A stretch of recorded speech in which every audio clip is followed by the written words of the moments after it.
John, what are your thoughts? They inseminated at the proper time. Like, Schwallie. I mean, if LeBron James did that, if he came back looking like he was three of himself, like, come on, he would be ripped apart. You'd be like, where's Bronny Jr.? Drew, what are your thoughts? He's obviously like the best coach in NBA history. He's created the Spurs dynasty, and my mic isn't on. Ballin' crazy with the HangTime. Here comes Patrick Mahomes with the richest contract in NFL history. These sides have been talking. Both sides wanted to get it done. And really what it amounts to, Greeny, is they are staggering numbers in many ways for Patrick Mahomes. But if you can believe it, it's actually a team-friendly deal. Patrick Mahomes had 2 years remaining. Those years remain intact. $27.8 million for the next 2 years. And then the 10-year extension for $450 million, an average of $45 million, kicks in. It allows the Chiefs to do what they want moving forward. It preserves their cap space in the next couple of years. They have flexibility to try to repeat as Super Bowl champions. So you just heard Adam Schefter talking about the Pat Mahomes contract. To give you a couple more details, it is $450 million. He's getting a signing bonus of a little more than $141 million. So this means that right when he signs that contract, 141 into his bank account. Then the contract value of 450, that is what he can get on a yearly basis of the 10-year extension, which, as Schefter mentioned, doesn't kick in until 2 more years. Finally, he can reach up to, with all these incentives, we don't know what they are yet, but let's say it's like winning a Super Bowl or MVP, the contract has a total potential value of $503 million. So Schefter thinks it's a good deal. Drew, John, what are your thoughts? I think it's a good deal. I think it's an expected deal. I really can't say that either side completely won this. Honestly, I feel like it was pretty much right where it was going to be. You know what I mean? Yeah, Drew, I feel you. I think it was unexpected in the sense that no one else is being signed right now, but expected in the sense that we knew Pat Mahomes was going to get paid. John, you think it's a good contract? I think it's a great contract because the deal was that it's $45 million pretty much most years, other than the signing bonus, right? Yeah. So just to run it back quickly, he gets the signing bonus right when he signs, which is $141 million. Then my understanding of it is you subtract that signing bonus from the $450 million, and you average that out over 10 years after the next 2 years, because he's still on his contract for the next 2.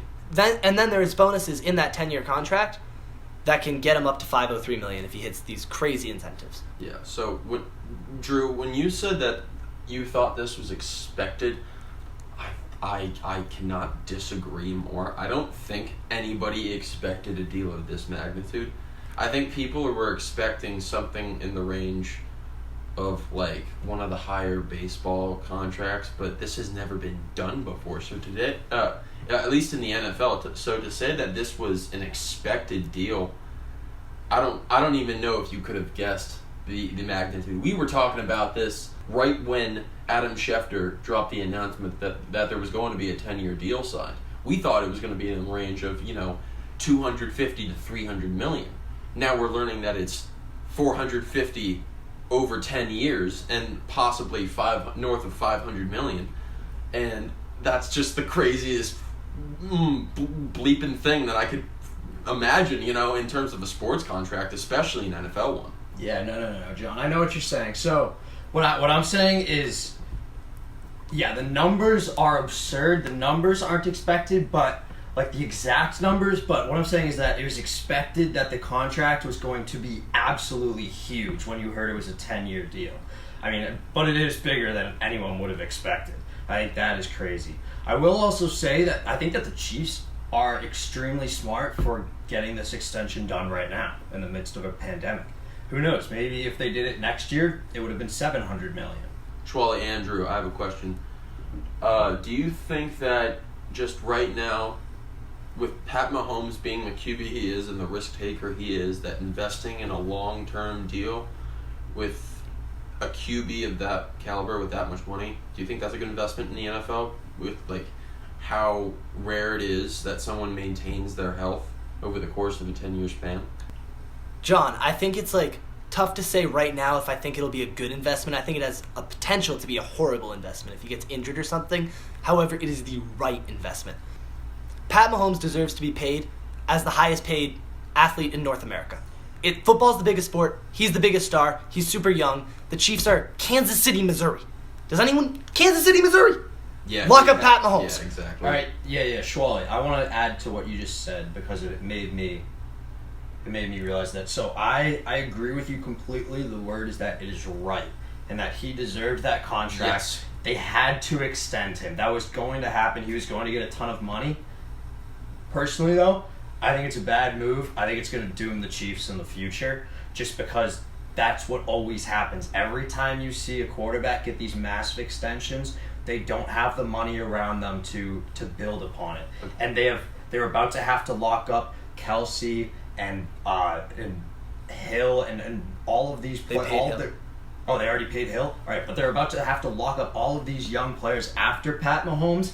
They're going to have an issue. It's very eerily similar to the Aaron Rodgers thing. Drew, onto your point with Pat Mahomes, I think the issue is you saw Matt Ryan get paid, and it was the highest contract ever in the NFL, and he hasn't done anything since then. That just completely adds to your point. And especially, too, John said this earlier, when we found out it was a 10-year deal, I remember we're sitting outside and Drew goes, yo, we should bet on how much he's going to make. What do you guys think? 200, 300 million? And we're all thinking about it. We never ended up betting it, but we were kind of all double Matt Ryan seems reasonable, 300 mil. And then I'm sitting there on the couch and it's 500 million and I say it out loud and we all freaked out in the kitchen because we were like, what? Absurd number. Yes. So, Drew and Schwallie, not if, but when Patrick Mahomes gets paid now, who do you think, or at least maybe in the next 2 years, while he's even still on his rookie contract, when they're going to have to pay Kelsey, they're going to have to pay Chris Jones because he's asking for north of $20 million right now, or he's going to hold out. Who do you? What's the piece or pieces that you first move off the Chiefs if you want to maintain that star power? So, John, I think the key for the Chiefs in going forward, and any team when they ink up a player to this much money, is their drafting. You're going to have to be really good with your entire draft at getting young, cheap, valuable assets of players, right? And so I think for the Chiefs now, you have 2 more years where Pat Mahomes is getting paid $27 million over the next 2 years. So in those next 2 years, you have to nail 2 drafts, and then you have to let go of players at positions where you drafted well, so you can get younger. I don't know if right now there's necessarily any one high-profile player that I can be oh, they can't pay him yet. But one name that I have for sure that's on my radar, they're running back Damian Williams. They're paying him a little bit right now. He's going to want some money at some point. They just drafted Clyde Edwards-Helaire in the first round. That's a player. They're not going to pay him. I think you keep, just to that point, Schwallie, I think you keep Damian Williams, at least for this next year, and I think you move off him. Completely agree. I'm Absolutely. talking long-term. And then you, depending on how Clyde Edwards-Helaire turns out, I think he's going to be a crazy star with Patrick Mahomes. But depending on how he works out, then you stick with him, or you draft another one, or do whatever you do. John, I think that's a really good example of Damian Williams, where I'm not saying cut him this year, but it's a thing where you look at their draft and you say, oh, they drafted a player here who might be good. If he's good, that's where you cut him. Does that make sense? So I completely agree with what you're saying. Schwallie, yeah. So off of that, I totally think that the number one worst contract that is totally a replaceable player on the Chiefs is Sammy Watkins. I think $14 million is totally overpaying that man. He's fast. He's solid when he's healthy, but he's rarely healthy. He's not worth that kind of money. I mean, you just got to get off him. They got Mecole Hardman. They got Demarcus Robinson there. They got, not to mention Tyreek Hill. I mean, that's a receiver you pay. I get that, but Schwallie? John, exactly your point.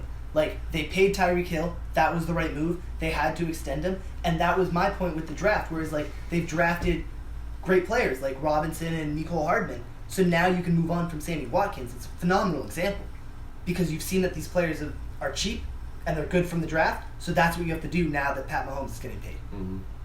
Yeah, but how are you going to move on from Sammy Watkins? Drew, I think there are totally teams and owners and GMs that have horrible offenses right now that will take on a bad contract like that?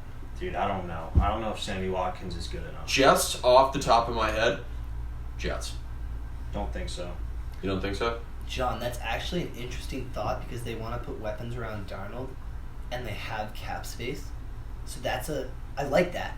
And I think there are certain places that you could trade him, but I'm kind of with Drew where you'd have to attach something to it. And so then it's like, well, what would we give up with him? Like Sammy Watkins and a 6 to the Jets to get rid of the cap? Fine. Sammy Watkins in a 2nd? No. No, that's true. I just think he's a piece that you need to look to get rid of. So he's getting $16 million per year. He's getting 16? Are you serious? 3-year, $48 million deal. That's a lot of money. Like you need to drop it, and I'm sure they want to, but I just don't know how you're gonna do it. And also going back a little bit to Tyreek Hill, I honestly don't know if that was a spectacular investment, because I think that Travis Kelce is more important to keep around, and I think that if you're now going to extend to Travis Kelce, you're going to start to see the defense decline a lot, and we've seen just how bad that Kansas City defense can be. Well, if you can get rid of Sammy Watkins, Drew, he's 16 mil. You could give that to Kelce. He's the highest paid tight end. He's happy. To be fair, Sammy Watkins as well. By the time Patrick Mahomes' rookie deal is up, that Sammy Watkins deal will be over. Exactly. But I think you can move that money to Kelce. I kind of like the Hill deal because I think it's very, very rare where Pat Mahomes can throw the ball 70 yards and you have someone like Hill. There's only a couple other QBs where I'd be ink up Tyreek Hill. Josh Allen, who can throw the ball 70 yards. If you get the fastest dude in the NFL who can outrun everyone, I like that signing. There's only a couple teams that I would not like the Tyreek Hill signing for. The Chiefs being one of them, because I think they need to extend Travis Kelce. They need to focus money on that because he's the best tight end, has been for the past 3 or 4 years. And also they have Mecole Hardman, who's basically a Tyreek Hill 2.0. He's not quite as good, but you also don't have to pay him $20 million per year. Just listen, they're eventually going to have to re-sign Tyrann Mathieu, Chris Jones, Travis Kelce, Damian Williams, although I think they'll drop him, Frank Clark, Laurent Duvernay-Tardif. Clark, we didn't even think about him. There are a lot of good players on this team that are going to require big contracts, and they're not going to be able to keep everyone around. And it's going to be interesting to see who they decide to drop, because this is the problem that teams face who sign quarterbacks to these massive deals. So, Schwallie and Drew, we were talking about this yesterday, Drew. Do you think it would be a better investment to kind of take a page out of Bill Belichick's book and really start investing in the O-line heavily right now? Or maybe in free agency investing and paying your O-line very, very well, and then just continue to draft all this speed in the wide receivers, addressing the wide receivers in the draft, and just keep doing it like that, and just dealing with and then just acquiring good players on the offensive line to protect Patrick Mahomes? Or do you think that you should do it the other way around? Well, John, the issue is that I don't think you're going to have the money to go out and sign good offensive linemen that are free agents, because that's a lot of money. So I think, as I said earlier, you're going to have to draft just really well at a lot of different positions in order for this to be successful. The Packers did not draft well. No, they didn't, but... And that's the concern. That's what could end up happening, basically. Exactly. But if you do draft well, like Bill did, where he was very good at drafting the O-line for the majority of Brady's career, and he also was in a different situation where Brady would negotiate down and not require as much money. However, John, you make such a good point where it is so important to keep an offensive line around Pat Mahomes. You don't pay an asset like him as much as you did and then not protected. It'd be like getting the most expensive car in the world or in North America and then not giving it any insurance. Mm-hmm. What are you doing? I think as well, it's interesting to look at the top paid quarterbacks, because we talk a lot about how the higher paid you are, the worse the team is, and it's true. When you look at the highest paid quarterbacks, a lot of those teams overall are not very great. But there is one name that I was thinking about that stands out, which is Russell Wilson. Yeah, I was literally about to say who defies that. Absurdly highly paid. And Mahomes, I could see, like, his talent level and his maturity, his intelligence, his playmaking, his ability is at bare minimum. Is at that level where I think that he could make up for it, but Russell Wilson is an anomaly. So it's yet to be seen whether Mahomes can do it. Yeah, Drew, that's a super interesting point, and I'm going to raise a question off of it. So we have now seen Russell Wilson, and what makes us have this kind of thought that I think we all consistently together agree on is that Russell Wilson deserves his money and he's paid well, is because we've seen him with very little talent around him, and we've seen him still get the Seahawks to the playoffs every year. So we haven't seen Pat Mahomes without stars around him. So do you guys think Pat Mahomes is the type of player who can really carry a team like Russell Wilson does? Like, don't you think that's the most interesting part of how this contract plays itself out? I think that if I were to bet on any player in the NFL to do that, it would be Patrick Mahomes. Same. John? Yeah, like, even more than... I don't know if I trust him more than Russell Wilson at this point, because you're right, I haven't seen him without that at least some amount of awesome talent on the offensive end, but it's very close for me. I think he is. I've never seen anything like this guy, and so I almost believe that he's more capable than Russell Wilson. You know, I just thought about at elevating his teammates. So, John, that's really interesting, and I think the issue is, and it was a fluke injury, but Pat Mahomes has already been injured and missed a couple games, and the thing that makes Russell Wilson so special is he doesn't get touched, he doesn't get injured, he plays every game, and that's what's so impressive. So I'm not saying Pat Mahomes is going to get injured, I'm not saying he is an injury-riddled player. I, like everybody else, hopes he is very healthy for the rest of his career. That's what we all want. But I just think there is something to the fact that Russell Wilson plays every game. I think that's a very hard thing to evaluate because, okay, he's started in, 30-something regular season games. He missed 2 because of one injury on a QB sneak where everybody was piling on top of him. Okay, that's like, is it different? That could have just been like an aggravated knee. All right, this argument's stupid. I have a better point. After this huge contract, if Lamar Jackson balls out this year, what type of a contract are you looking at for him? Wow, that is a question. That is a risky contract because he's going to want 10 years, and I would never give him 10 years.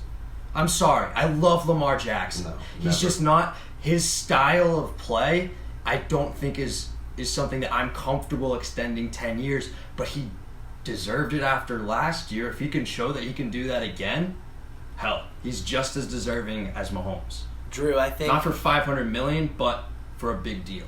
Drew, I think it's really tough for me to say this, and I feel horrible saying it, but the right move for the Ravens is just to franchise Lamar Jackson on a year-to-year basis. Pay him like what he deserves, 30 whatever million, top 5 quarterback in the league, however that works out. We've never seen a player like that not get injured, and I don't think you can bet on it happening. I don't think you can bet on it happening. It'll piss him off. Lamar will be very, very angry that he's getting franchised every year. But in terms of the right move for your team and your organization, you have to it's make just that move. That's just like a factual statement. What you said is that we have not seen a quarterback like that stay uninjured and play a solid 15-year career where they're starting every game. I mean, maybe he can adapt his game and turn into much more of just a pocket passer and be able to still be a threat without having the threat of his legs.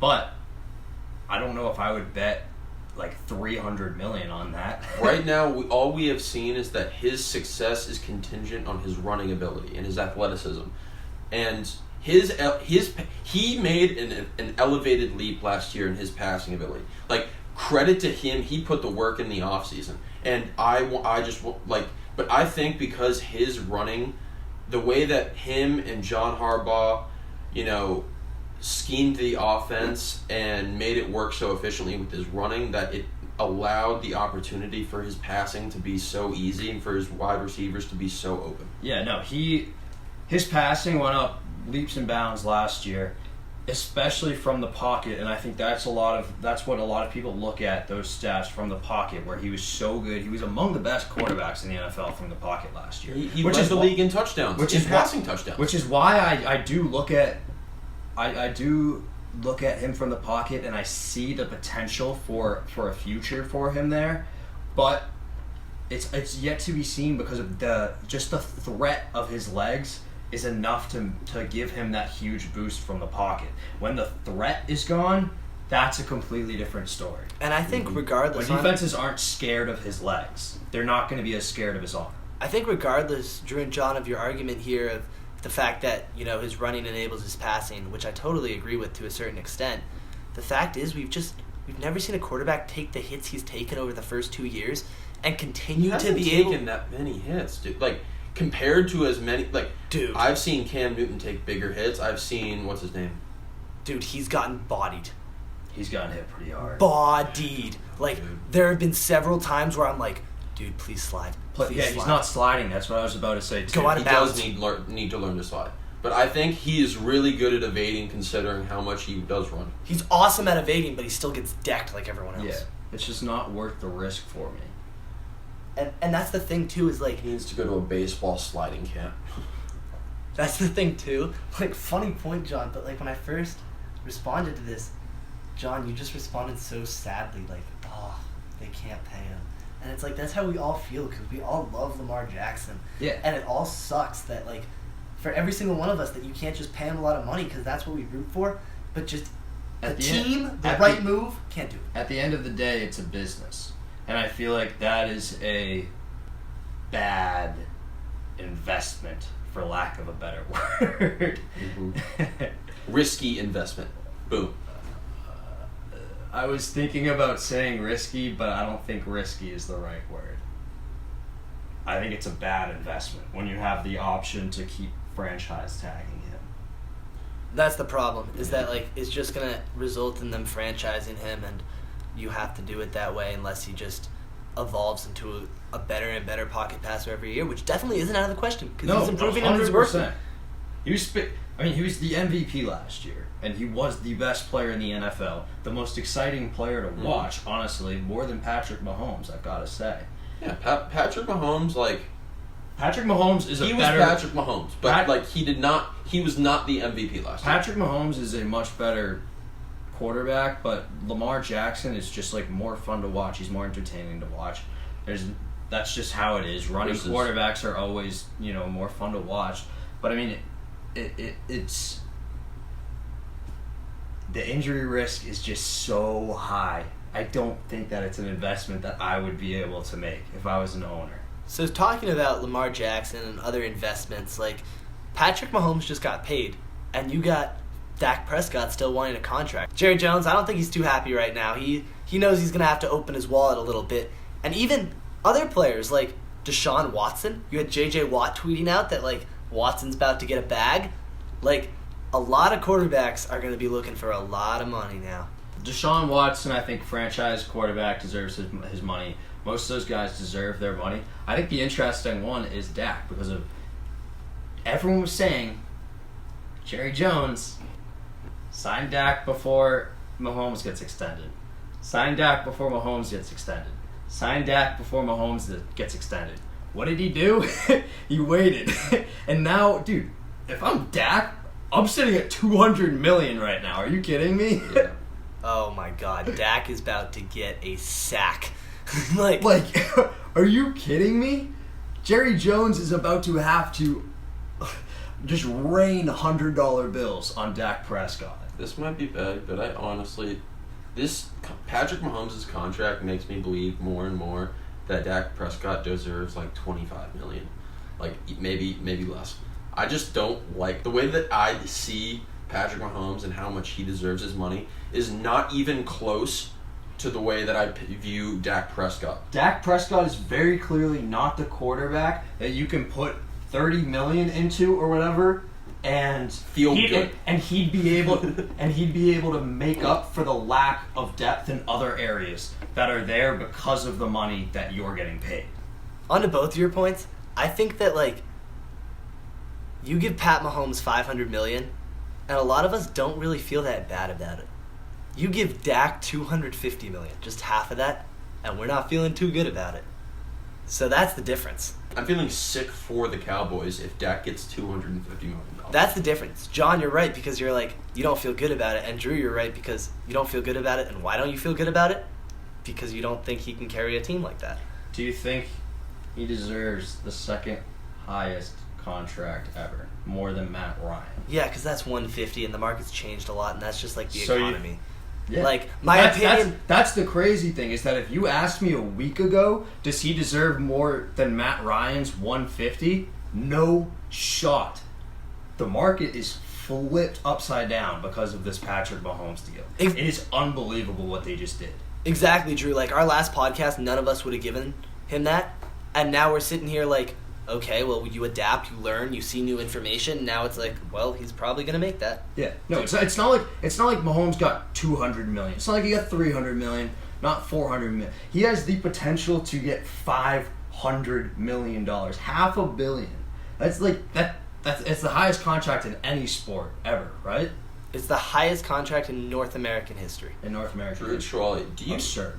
I know that we were like talking about how Jerry Jones needed to get the Dak deal done before Patrick Mahomes, but did you guys ever expect for them to get this Pat Mahomes deal done this fast? No. This is kind of crazy. Like 2 years before. It shows just how well run the Chiefs organization is. That's they my They thing. have a good organization, good owner, Mhm. good GM, good coach, except in the last 2 minutes. Clock management, Yeah, but some issues. they have a really good culture in general, very good. Just it's a well-run organization, and I think that in those They're organizations, a winning organization. in those organizations, you're gonna see stuff like this. In the Cowboys organization, you're gonna see some like situations like Dak. Not that the Cowboys are wrong necessarily, because I don't know if I would pay Dak either. I think they should just keep Andy Dalton and let Dak hit the market. I don't like Dak. I think he's being petty. I don't think he's well worth all this trouble. But it's so hard to say that. I Because like where are you Dak. going to get another quarterback of his level? I don't know. Any first or second round pick? No. Josh Allen, Baker Mayfield, like Darnold, or Rosen. any of these guys on his level? Baker does have potential to be better than Dak. Yeah, but No. I agree with you, but I now, would want to see Baker behind that offensive line. right now, I think Dak is like the best out of all. Like I'm just saying, you can't just say let's get rid of Dak and get a new quarterback in the draft, because that doesn't work out well for teams very often. And Drew and John, there is something to the point where it's like, he's the quarterback of the Dallas Cowboys, and he has handled it so well. Baker Mayfield has not handled being the quarterback of the Cleveland Browns well. Baker Mayfield also, to be fair, though, has been put in a horrible situation. I totally agree. But, like, But to find a quarterback that can succeed in the Dallas spotlight on America's team under center is rare. And you've seen that because of the Cowboys for the past few decades have had trouble finding a franchise quarterback. Is Dak it? And to I find don't a know. quarterback who can run and successful pull the team that is the doghouse of the NFL out of the gutters is also very difficult. I don't know if Dak Prescott is As a franchise quarterback and worth it and all of that, but I do know that Dak Prescott is better than the Cowboys have had in decades. Better than Tony Romo? Better than Tony Romo. Drew, I think the key thing, too, is that with the Pat Mahomes deal, we kind of talked about this. You knew it was going to be quiet, and it was just going to happen, and you were going to hear about it, and then boom, it was done. And that's the difference in the organizations, is with the Cowboys, all we have heard all offseason is about Dak, and nothing's happened.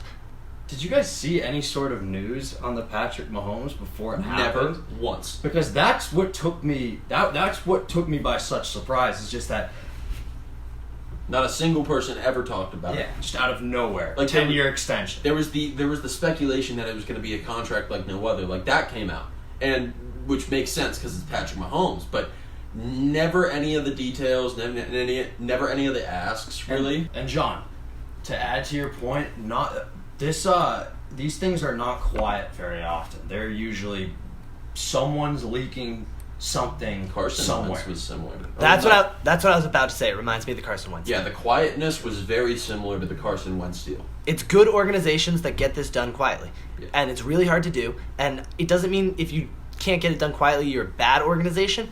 It just, if you can do it quietly, you're a good one.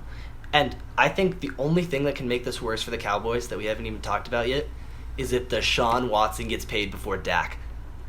Houston, Texas. The other quarterback in Texas gets paid before him, and he gets a ridiculous amount. Sorry, Jerry Jones. It's over. It's over. Like, Deshaun Watson gets $300 million. At that point, I don't think you can afford. Do you think Deshaun Watson gets $300 million? They just traded Hopkins. That was a big contract. Dude, I don't know. $300 million. We're talking crazy now because of this Pat Mahomes That's thing. a lot of money. It's like this Pat Mahomes contract has completely distorted all of our visions of the market. I have no clue what anything is now. I think in terms of 275. talent, Deshaun Watson is by far in the top 5 quarterbacks in the NFL. I don't think that's even an argument. But his injuries it puts him in a completely different light than Patrick Mahomes. I think Deshaun Watson will be.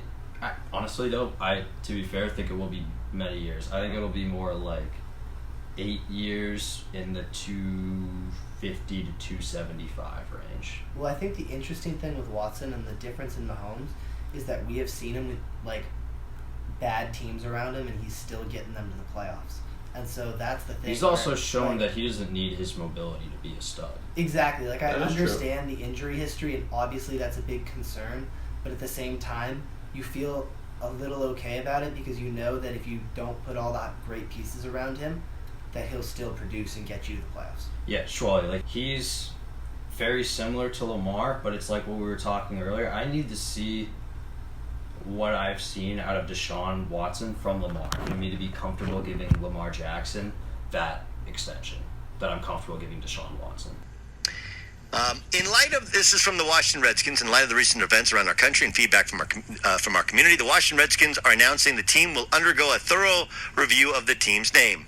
This review formalizes initial discussions the team has been having with the league in recent weeks. Dane Snyder, owner of the Washington Redskins, stated this process allows the team to take into account not only the proud tradition and history of the franchise, but also the input from the alumni, the organization, sponsors, the National Football League, and the local community proud to represent it on and off the field. Ron Rivera, head coach of the Redskins, said this is an issue of personal importance to me, and I look forward to working closely with Dan Snyder to make sure that we continue the mission of honoring and supporting Native Americans and our military. We believe this review can and will be conducted with the best interest of all in mind. You just heard Doug Gottlieb talking about the Redskins' recent announcement that they're going to undergo a thorough name change review. This doesn't mean they're going to change the name. It just means they're going to review it. And this is something that, for pretty much most of my childhood, has been talked about.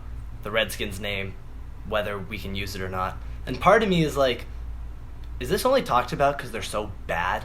And the other part of me is like, honestly, if it is offensive and people do feel this way, we should change the name. So, Drew, John, what are your thoughts? Well, speaking as someone who comes from Maryland, I feel like this might come. This is definitely going to come at the opposition of a lot of angry Washington fans. I don't understand. I never grew up a Washington fan. I just grew up in the area, and I just happened to be around a lot of them. And there's a surprising loyalty despite how bad the Redskins have been. Like, it's kind of impressive, but they love that name, and for whatever reason, they don't want to lose it. And I just don't get it. I like the idea of changing it to the Washington Warriors. I actually kind of like that name. I think it works well with the WW, and it still can work with, the same kind of style. You don't have to change the entire essence of your franchise. You can still keep. I saw a design of just having, feathers for the Native American Warriors, like on the helmet concept, and it was actually pretty cool looking. I did like the idea of having that because it still maintains that native. It honestly just looks like an alternative Redskins, like uniform that they could have had right now. It looks like that already. It just doesn't have the actual photo of it. John, onto your point, I think you touched on a key thing, which is that I'm okay with a name change, but you got to change it and still honor Native Americans. I mean, that's kind of the whole point of the name. Like, the reason it was even created in the first place was because there was somewhat of a backlash on other professional sports teams or collegiate sports teams where they were naming their schools after different tribes, and it was receiving a backlash from the tribes where it's like, this is disrespectful. So the football team was like, well, how can we incorporate everyone?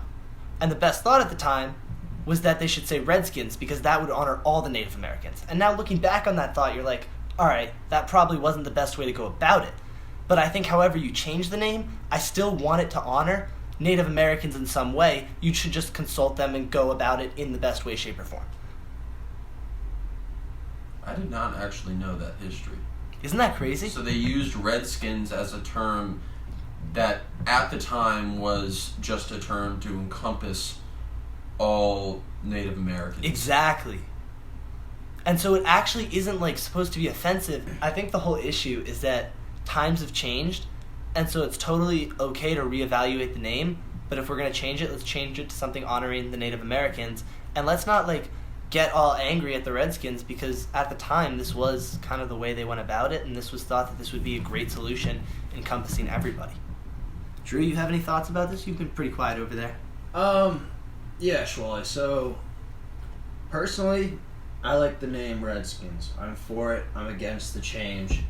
I am, of course, not for offending anyone. So I feel like there's an issue there if people are offended and whatnot. But I think that your solution of changing it to another Native American name isn't viable, because of who's to say that in 15 years they won't have to change it again. The one that I saw, I'll say really quickly, that I liked the most was the Washington Red Tails, like the U.S. planes, the Red Tails, which then it's literally just changing skins to tails. It's changing the priority, like the focus of the mascot from Native Americans to African Americans. Red Tails? Or wasn't it the Tuskegee Airmen, the Black Airmen during World War II?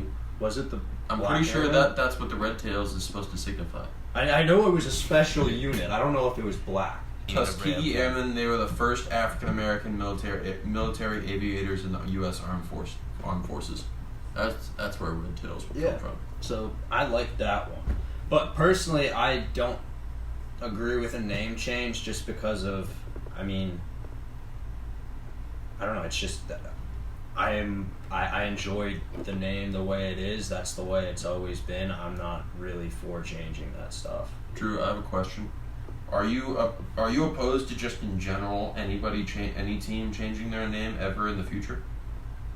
No, I'm opposed to teams being forced to change their name. That's fair. Like, if it was the Redskins' decision to change their name, Drew would be much happier with it than if it's the public imposing their will on the Redskins to go and change their name. So, okay, I understand your mentality with that. You just don't...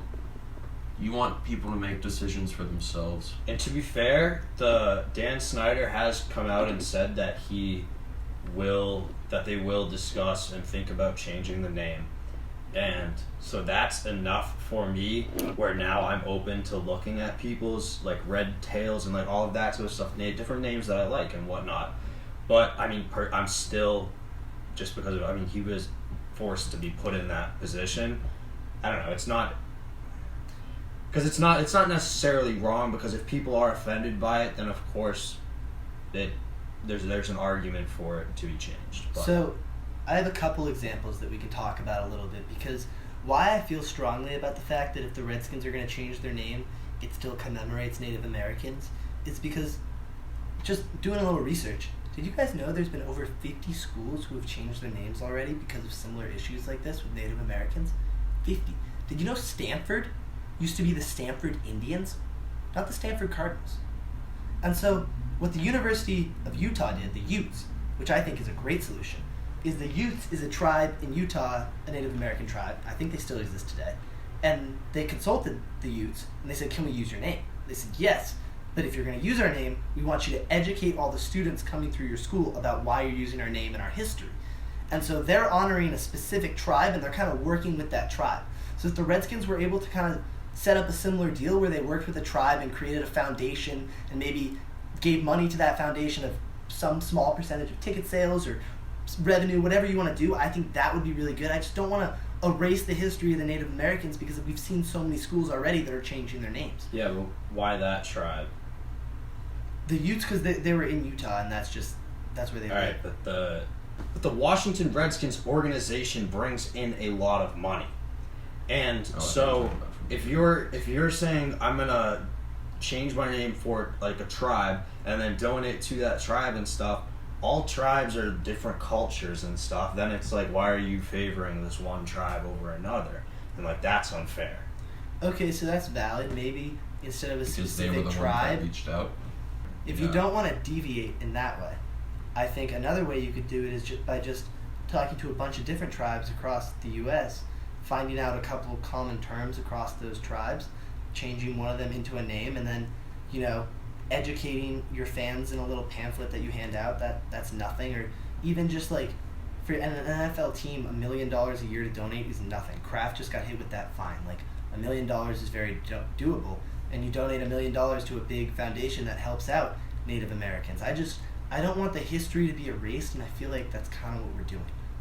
I think the issue is whatever you do, you're going to leave someone unhappy, and so then it's like, what should we even do? And that's why they're in such a tough situation. That's why I think it should just stay the same. You're not going to make everyone happy, and if you make this change, then it's going to be, they're going to move, it's on to the next team, and then the next team, and then the next team. And I just don't agree with that. I say you got to put a stop to it right now. If the ownership really feels strongly that they want to change the name and whatnot, then yeah, go for it. But you can't force them into doing anything. Yeah, and just regardless of your personal opinion of it, because either way you're going to make people unhappy, I think it's just a tough one because there's no really right answer, and that's what's so difficult, and that's why the Redskins are in the position they're in, where they can't even say we're changing it. They have to say we're reevaluating it, and then they're going to take weeks. And honestly, I feel like they're just hoping this kind of blows over and the NFL season starts and we can get back to football, because like it's kind of just a lose-lose scenario. Honestly, though, they're going to change it, because why on earth would they keep dealing with this backlash? They could either deal with it forever, or they could change their name and be done with it. It's only going to get worse if they don't change it. You guys are both right, too, because it's kind of funny, because it's like Dan Snyder is probably one of the only owners who wouldn't change the name right now. Like, this dude is just taken over the Redskins, and they've been a mess. He's been selling expired beers, saying that his tickets are sold out every year when they're not giving tickets to people, just a complete mess. And so the message coming from him is a tough one to hear for most people. But the thing is, like, Dan, bro, you change your name, you change your logo, you get jersey sales, you get all of this revenue in a time where everybody is struggling. Like, how is this? Most owners would just be like, oh, we get to change our name and make new jerseys, make new logos, get everything re-advertised, get a big story in the media, get a lot of revenue. It's like, I feel like a lot of owners would just do that, and that's why teams change their names. And so part of it is just like, damn, bro, how are you just fumbling the bag on this one? Yeah, no, I agree with you there. I mean, yeah, it's like, I don't personally agree with the name change. When it happens, not if it happens, when it happens, I'm not going to be too happy with it, but it also doesn't have any impact on my life at all when it comes down to it, so I don't know. It might have some impact on my life because I might have some friends that are going to complain about it, but yeah, other than that, yeah. I mean, that's like really the extent that it has on my life. I might mess up a few times and call them the Redskins instead of their new name. Oh my God. I'm gonna do that a bunch all the time. Yeah, we still call the Chargers the San Diego Chargers all the time, and they've been in LA now for a little bit, so it's gonna happen. And even like the throwback jerseys are gonna exist where it was still the Redskins. How long did it take for you to call them the Thunder instead of the Supersonics?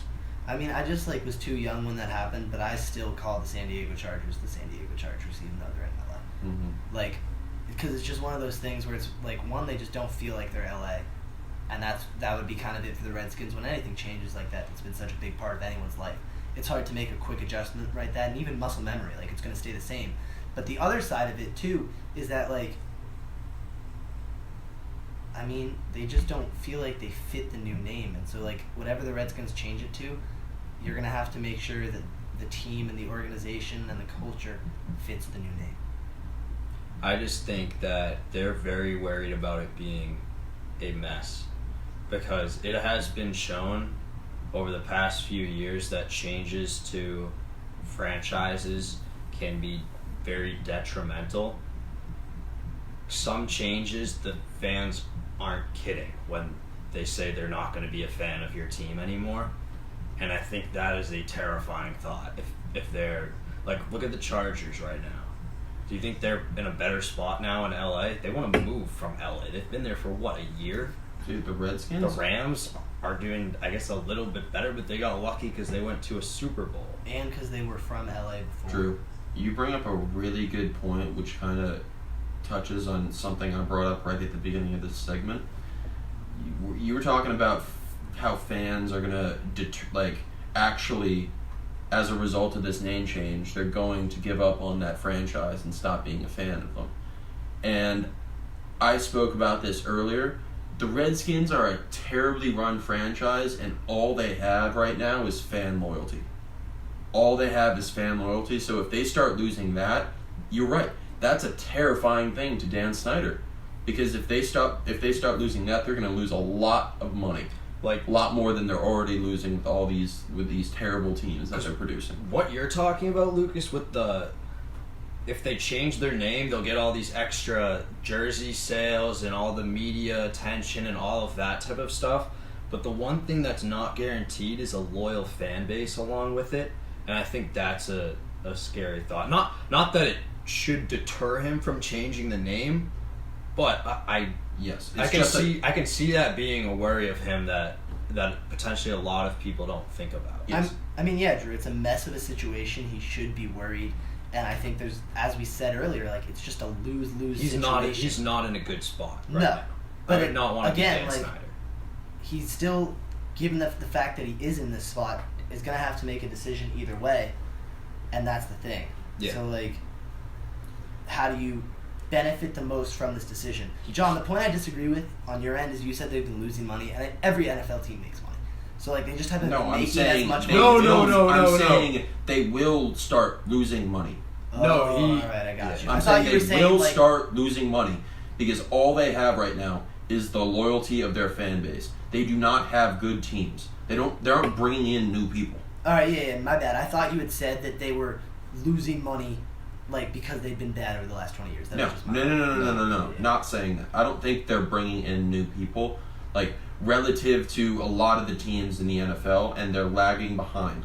I think they just have a very strong, loyal fan base that is keeping them afloat and keeping them gaining revenue. And it's because they were so good back in the day. Yes. Like, they won a bunch of Super Bowls back in the day that solidified their fan base. And they just aren't living up to the hopes and dreams of the 80s anymore. Especially because Dan Snyder's not looking at a team that's going to be in the Super Bowl or anything. This is a fan base that's tired. They are exhausted. They have been, for decades, horrible, terrible. Like Kirk Cousins has been their best years. RG3 was sick. RG3 was sick for 1 year, guys, to be fair. I cannot, you guys weren't there. I cannot explain to you how much people just wanted to suck off RG3 in Washington, D.C. Like, the hype that was built around this man was the most ridiculous thing I have ever seen. RG3 is a sad story, dude. He was so It's good so for upsetting. that 1 year. He was hype. He was so good. He deserved the hype, but then after it was falling, then it was just that rigidness that the Redskins fans have that was just holding on to it. And I respect it because you're defending your QB, Yeah. but it was a lost cause, and I feel bad. Yeah, and I just feel like the Redskins have been bad for years and years and years, and then the fans have been dealing with this whole name change thing. And yeah, I just think that, if Dan Snyder's thinking, if I change the name, is that the straw that broke the camel's back? Yeah, Drew, I think the issue is with the franchise like the Redskins, when you have a bad owner, it's going to make a lot of things tough, and that's just the situation they've been in for a while. when you have a bad owner that's in a bad situation. Yeah. Devin McCourty said on his podcast, Double Coverage with McCourty Twins, that figuring out how to safely play football this year is much more important than any preseason games. I think for us as players, like, we still want to know, like, how's everything going to function and work. And, don't get me wrong, everybody's working towards that and building, like, there's calls and everything. But I think that's more important than whether there's 4 preseason games, 2 preseason games, no preseason games. Like, all of that stuff will work itself out. But, like, all that stuff matters if the first phase of us being back in training camp is going well. Yeah. Like, if that doesn't go well, then there's no anything. So I think for me, that has been more of my focus. I haven't really cared about, what the preseason games look like.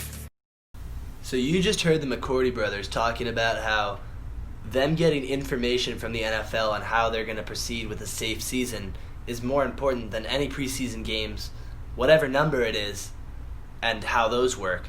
And at this point, we already know that since they've said that, there's going to be 2 preseason games at the most.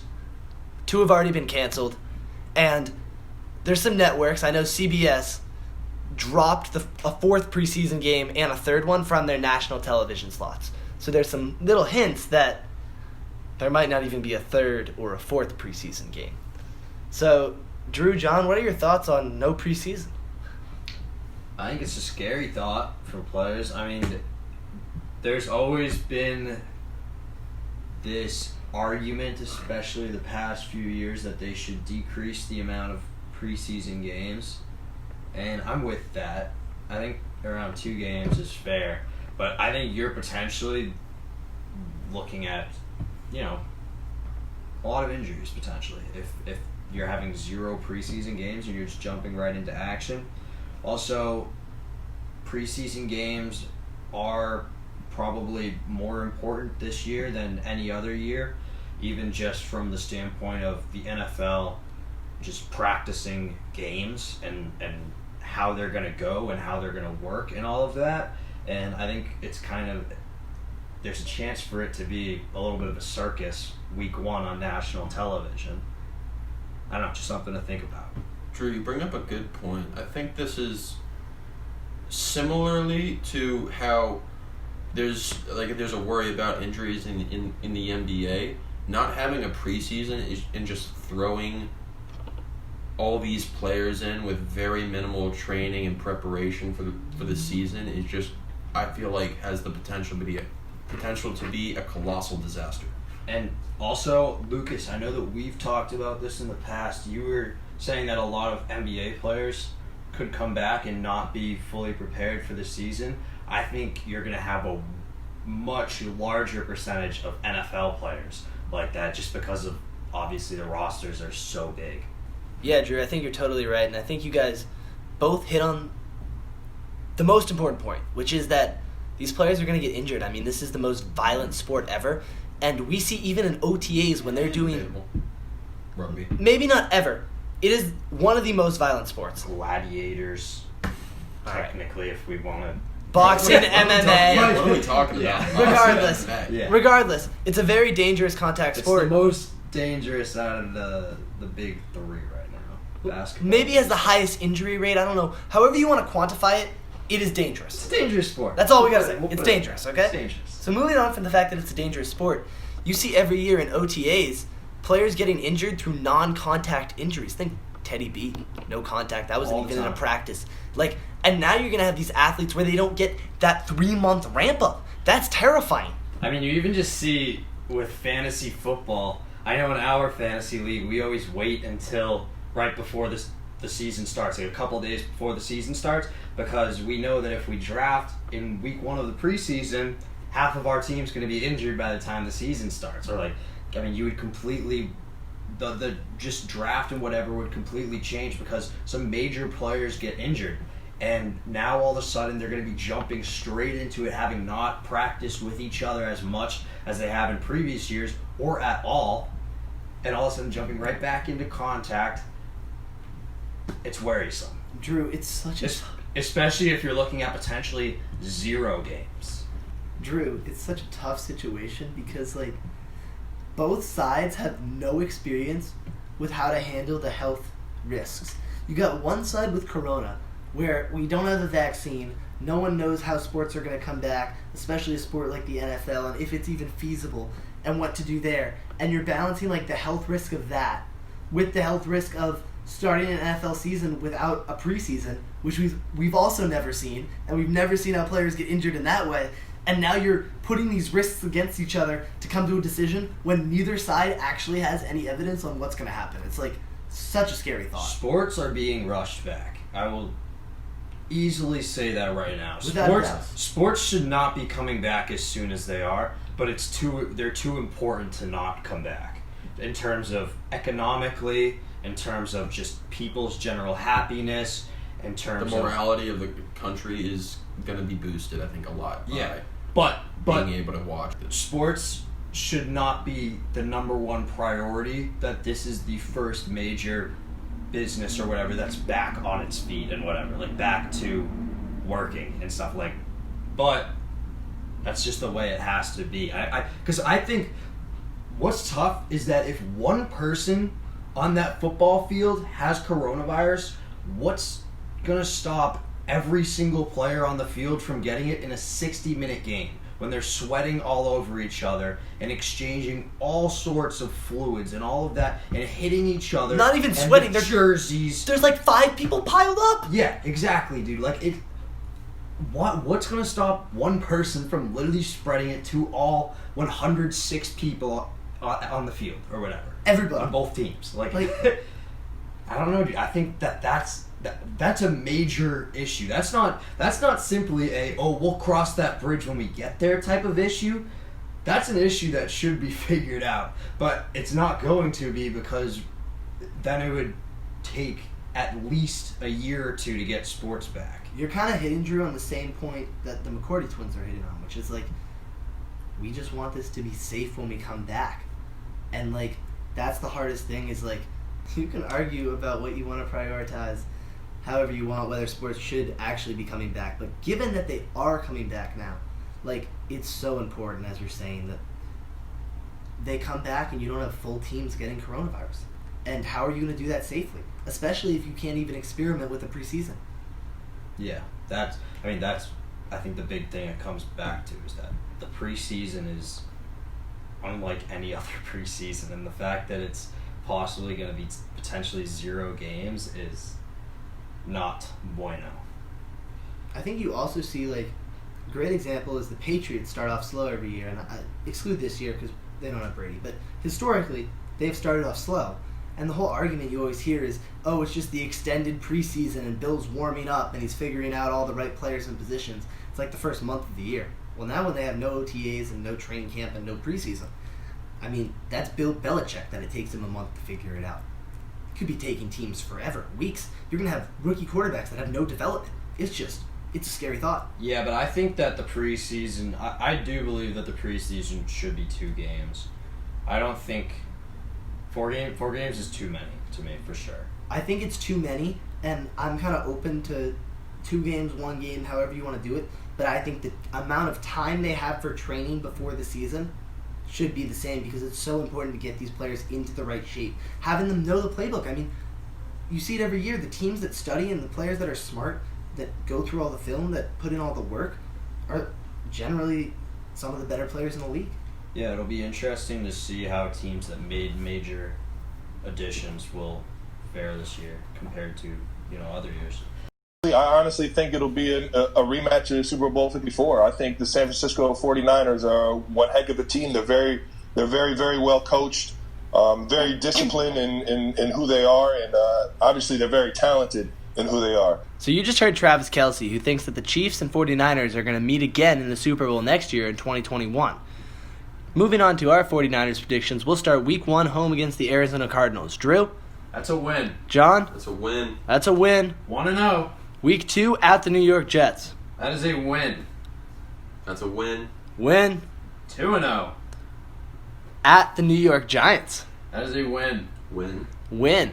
3-0. Sneaky schedule break, staying in New York. Yeah. Week 4 home against the Eagles. That's a loss. Sneaky. Sneaky loss, yeah. I'm going to give them a win. 3-1. No, you're not. Week 5, home against the Dolphins. That is a win. Win. 4-1. Week 6, against the Rams at home. That is a win. Win. 5-1. At the New England Patriots. Ooh. That's a loss. That's a win. We love Cam Newton. 5-2. Week 8, at the Seattle Seahawks. That is a loss. Loss. 5-3. Week 9, home against the Packers. That is a loss. I'm going to call that a blowout. On which side? For the 49ers. Same, John. Packers still can't stop the run. 6-3. Week 10, at the Saints. That is a loss. See ya. 6-4. Week 12, coming out of the bye, at the LA Rams. That's a win. It's a win. That's a loss. 7-4. Home against the Bills. That is a win. It's a win. That's a win. 8-4. Josh Allen's going to be running for his life. Yeah. And throwing it everywhere. Week 14, home against the Redskins. That's a win. Win. 9-4. At the Dallas Cowboys. That is a win. I think I'm going to give that a loss. Cowboys can't finish. No. 10-4. Oh, they can't. Week 16, at the Arizona Cardinals. That's a win. It's a loss. That's a loss. 10-5. Wrapping up the season, home against the Seahawks. That's a loss. That's a win. That's a win. Dude, Russell Wilson the last week of the year, I don't know. What happened last year? Final record? Did. It's true. Final record? It's home. Final record, 11-5. Moving on to the Cardinals, they also start at the 49ers, week 1. Drew? It's a loss. John? Loss. That's a loss. 0-1. Week 2, home against the Redskins. That's a win. Win. 1-1. At the Detroit Lions. That's a loss. That's a win. That's a win. 2-1. What are you on, Drew? I like the Lions' offense. I think it's just so good. Week 4, at the Carolina Panthers. That's a win. That's a win. That's a win. 3-1. Week 5, at the Jets. That's a win. It's a loss. That's a win. 4-1. I can't believe we have them at 4-1. Week 6, at the Dallas Cowboys. That is a loss. That's a loss. That's a loss. 4-2. Home against the Seattle Seahawks. That is a win. That's a loss. That's a loss. 4-3. Coming out of the bye, home against the Dolphins in week 9. That's a win. That is a win. That's a win. 5-3. Week 10, home against the Bills. That's a win. Win. Loss. 6-3. Week 11, at the Seattle Seahawks. That's a loss. Loss. Loss. 6-4. Week 12, at the New England Patriots. That is a loss. Loss. Loss. 6-5. Week 13, home against the Rams. That's a win. That's a loss. That's a win. 7-5. At the New York Giants.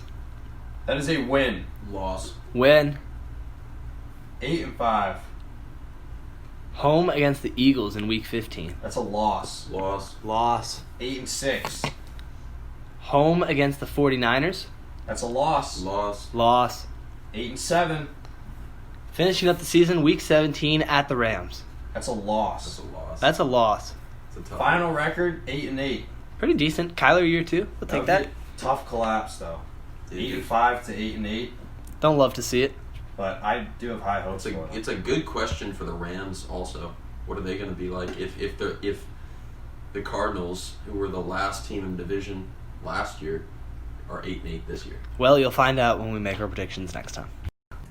Middleton admits when the pandemic first hit, it threw him off his game. I think I was probably not able to touch a basketball for maybe 2-3 months, which is definitely the longest I've been without a basketball since I can remember.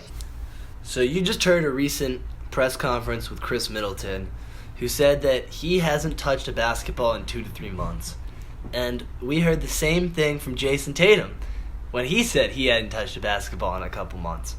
And honestly, I just hope this isn't true. I hope it's like one of those expressions where they're like, oh, I haven't touched a basketball, but it's like compared to what I normally would be doing. Like, I hope they aren't serious. Like, I hope a professional athlete whose job it is to play basketball, who is a star, like Tatum and Middleton are not sitting in their house during quarantine and not touching a basketball for 2 to 3 months. That they can't even dribbling around the house? No. I'm sorry, guys, but I just hope it's not real. Drew, John, what are your thoughts? Bro, they're faking you out. I'm starting to believe that it's a little bit of a fake out. Dude, it's like right before the draft when like they're like, oh, we're actually gonna take this like number 20 overall player at number 1, like or whatever. I don't buy it. There's no way that they have not touched a basketball in 2 months. Chris Middleton has a realistic shot at a title with Giannis. He has a team that has done incredibly well, better than last season, which is a testament to itself. How on earth would it be possible for him not to be able to get a hold via Amazon or any kind of delivery service if you are uncomfortable with coming in contact with people, that you can't get a hold of a basketball hoop and a basketball? One basketball! Not even just one basketball! Maybe he's broke, dude. Chris Middleton is like a max contract. He just got paid. Well, maybe he doesn't. Maybe he lost his money. Maybe he doesn't know where it is, dude. I don't know. Dude, he's lying. He has not touched a basketball in 2 months. I don't buy it for a second. I hope after he said that he called Giannis. It was like, Mr. Antetokounmpo, no, I've been dribbling a basketball. Don't worry. Because if Giannis is out there seeing his number 2 player saying that he hasn't touched a basketball in 2 months, he's out of Milwaukee. So earlier today, we saw a video of Giannis talking to his neighbor, and he's not saying some great words, so we're not going to play it for you guys, but if you want to look it up, look up Giannis and his neighbor on Twitter. You'll find it. And all I'm saying is that if Chris Middleton hasn't called Giannis and told him that, no, I was indeed dribbling a basketball, Giannis might be neighbors with Chris Middleton. That's all I got for you. Like, wasn't even that funny to begin with. The video was funnier, but like, there's a problem there. Bro, he's lying. Even if he's lying, he has to have talked to Giannis and told him that he's lying. Yes. Okay, that's all we had to clarify. Because same deal with Tatum. Like, if you're lying to like try and gain an advantage, and you think that like teams might just kind of like let Chris Middleton shoot a little early on because they don't think he's touched a basketball, that's one thing. If you actually haven't touched a basketball, oh my goodness. Dude, you can't go to a park nearby and shoot a basketball? I think they are probably in very close contact with each other, and he is lying. And Tatum as well. The thing is, too, though, that, like, I think they're lying, but just for a second, if they're not lying, and they're out publicly saying it, think about the players who have not said anything who are probably doing the same thing. No, see, players who aren't saying anything are the ones who are doing that. Like, there are players who have not touched a basketball in 2 months. I will buy that. And I don't think it's Chris Middleton and Jason Tatum. I hope not. I hope not, Drew. Like, it would be really discouraging if they came out and couldn't shoot threes for the entire postseason run. Like, I could see people, like, so weirdly maybe thinking, like, oh, like, I'm just going to take 2 months of just, like, healing and resting and all of that and just not focusing on that, focusing on my family and whatnot. So, but there's no way any NBA, like, star NBA players are doing that and not dribbling around a basketball. Okay, think about it. Chris Middleton has had a career season this year. It has been by far his best one, I think, in my opinion. And he is his narrative is that he is not good in the postseason. So if he is going to, do you think he wants to come back and shoot, 22% from 3? Like, I'm not saying he's going to shoot from like 40% in the postseason. I'm not saying that by any means. I don't expect that from him. But above there, I don't want him to come back and just be absolutely god awful. And if he hasn't been training, then goddamn, Chris Middleton, shame on you, dude. Unless he just didn't touch a basketball all off season, maybe he did that. Then it's like, all right, dude, maybe this works for you. Just keep not touching a basketball and only in games. But I find that hard to believe. Drew, even if he does that, for him and Tatum to come out and say it, it's just not smart. Because now if they struggle to shoot at all, the first thing people are going to say is, well, you did say you didn't touch a basketball for 2 to 3 months. And like, you're setting yourself up. I was lying? Like, all right, cool. I think they're trying to set themselves up for hype. To, like, outshine what people expect them to do after not practicing for 2 to 3 months. It's risky business. That's all it is. It is very risky. Smoking blinders. I think the thing, too, is that we've seen with the media, they've been publicly showing us things like Zion looking in great shape or Jokic losing a lot of weight, and we haven't seen the players that haven't been practicing them that have gotten out of shape, and we really won't see that until everyone kind of reports and you actually even see the games, because I'm sure a lot of it is going to be covered up to an extent, but it'll be really interesting, again, just to see how it all unfolds with all of these different players coming back in different forms. I feel like it'll be like an Avengers movie where, you know, you like watch the movie and they all look sick and they're all like flying around and doing all this crazy stuff and they're yoked, and then like you watch the actual recording of what the actors are doing and they're just like weirdos, like kind of like out of shape. like I feel like that's gonna be basketball coming back. It's just a bunch of fat old dudes. like how funny would that be if it just turned into a beer league? I think people are gonna surprise us. I think people are gonna surprise us. I think some people are. I think some people are gonna surprise us in a bad way. But I do agree with you. I think most athletes are staying in very good shape. I really think, like, one of my last points I have about this is that in no other sport do you have athletes coming out being like, yo, I haven't touched a football in 2 to 3 months. Or like, yeah, I haven't skated in, like, 60 days or whatever. Yeah, I haven't been in the batting cages since quarantine started. Like, you're not hearing that from other sports, so that's why it's like... I feel like skating is something that is more... Well, skating, yeah. Yeah, that's like riding a bike. But like I haven't been out practicing my stick handling or whatever. Just anything. You're not hearing that from the other sports, and that's a little concerning when you're hearing it from basketball. And they're the ones that are starting up very, very soon, along with baseball. Who, speaking of which, are not even practicing in their own right with their teams. But that's a whole nother issue. An NBA rumor has made the rounds of late, linking Greg Popovich to the Nets, and GM Sean Marks responded to these rumors saying, quote, Pop has a job, so I will say that, and obviously, we all know he's an amazing, amazing coach, and to be quite frank, an even better leader. So Shannon, would Pop be a good fit for KD and Kyrie? No, I don't believe so. So there's been a recent rumor, as you just heard, of Greg Popovich being linked to the Nets. This isn't a rumor that comes with verified sources, with lots of information. This isn't a sure thing by any means at all. And Shannon Sharp, I mean, you just heard him, doesn't think it's a good fit. He went on to explain why. We don't really need to dive into that. You hear how strongly he thinks it's a bad fit. John, Drew, regardless of, like, the likelihood of this happening, which we can dive into in a second, but just in a vacuum, do you think Pop on paper is a good fit for the Nets? So, Schwallie, I think there is great potential if Pop were to go to the Nets. I think that Pop is the type of coach who has a firm hand on the locker room, and that regardless, even though it wouldn't be the Spurs one, he would enter and just immediately have that type of presence and command over those players. So with two personalities like KD and Kyrie, and with a possible third joining them next season, you know, I think Pop would have a firm control on that and be able to rein in Kyrie enough. True. I mean, he's the best coach in NBA history, or he's up there in the top 2. Up there for sure. Yeah.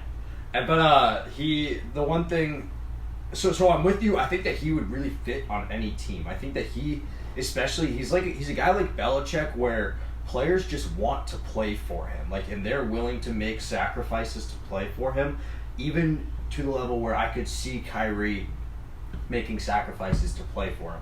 Although I also, honestly, if I had to put money on it, I would put money on Popovich and Kyrie not getting along well. I don't think that Kyrie, I just don't think that they would mesh well. Like, Kyrie's not the type of player who can play for a coach like that. He needs more of a player's coach than a hard-ass coach like Popovich is, which Popovich's style works so perfectly for running an organization like the Spurs over decades, but it does not work perfectly for just inserting him into a team, I think. That's a culture that has to be built. Oh, Drew, I think you're right. I mean, there's...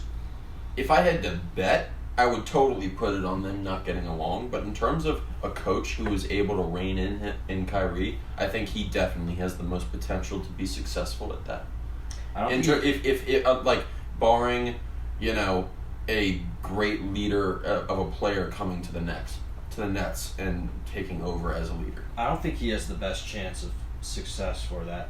I think that with him, there's the best possible outcome, but I think that there's a better chance of Kyrie not accepting Popovich as his coach and causing issues versus other coaches who, like a Ty Lue even, who would just let Kyrie do whatever he wants. I think that Popovich's personality could really interfere with Kyrie's personality. I don't think that they would clash well. Do you think it would lead to team failure? Yeah, 100%.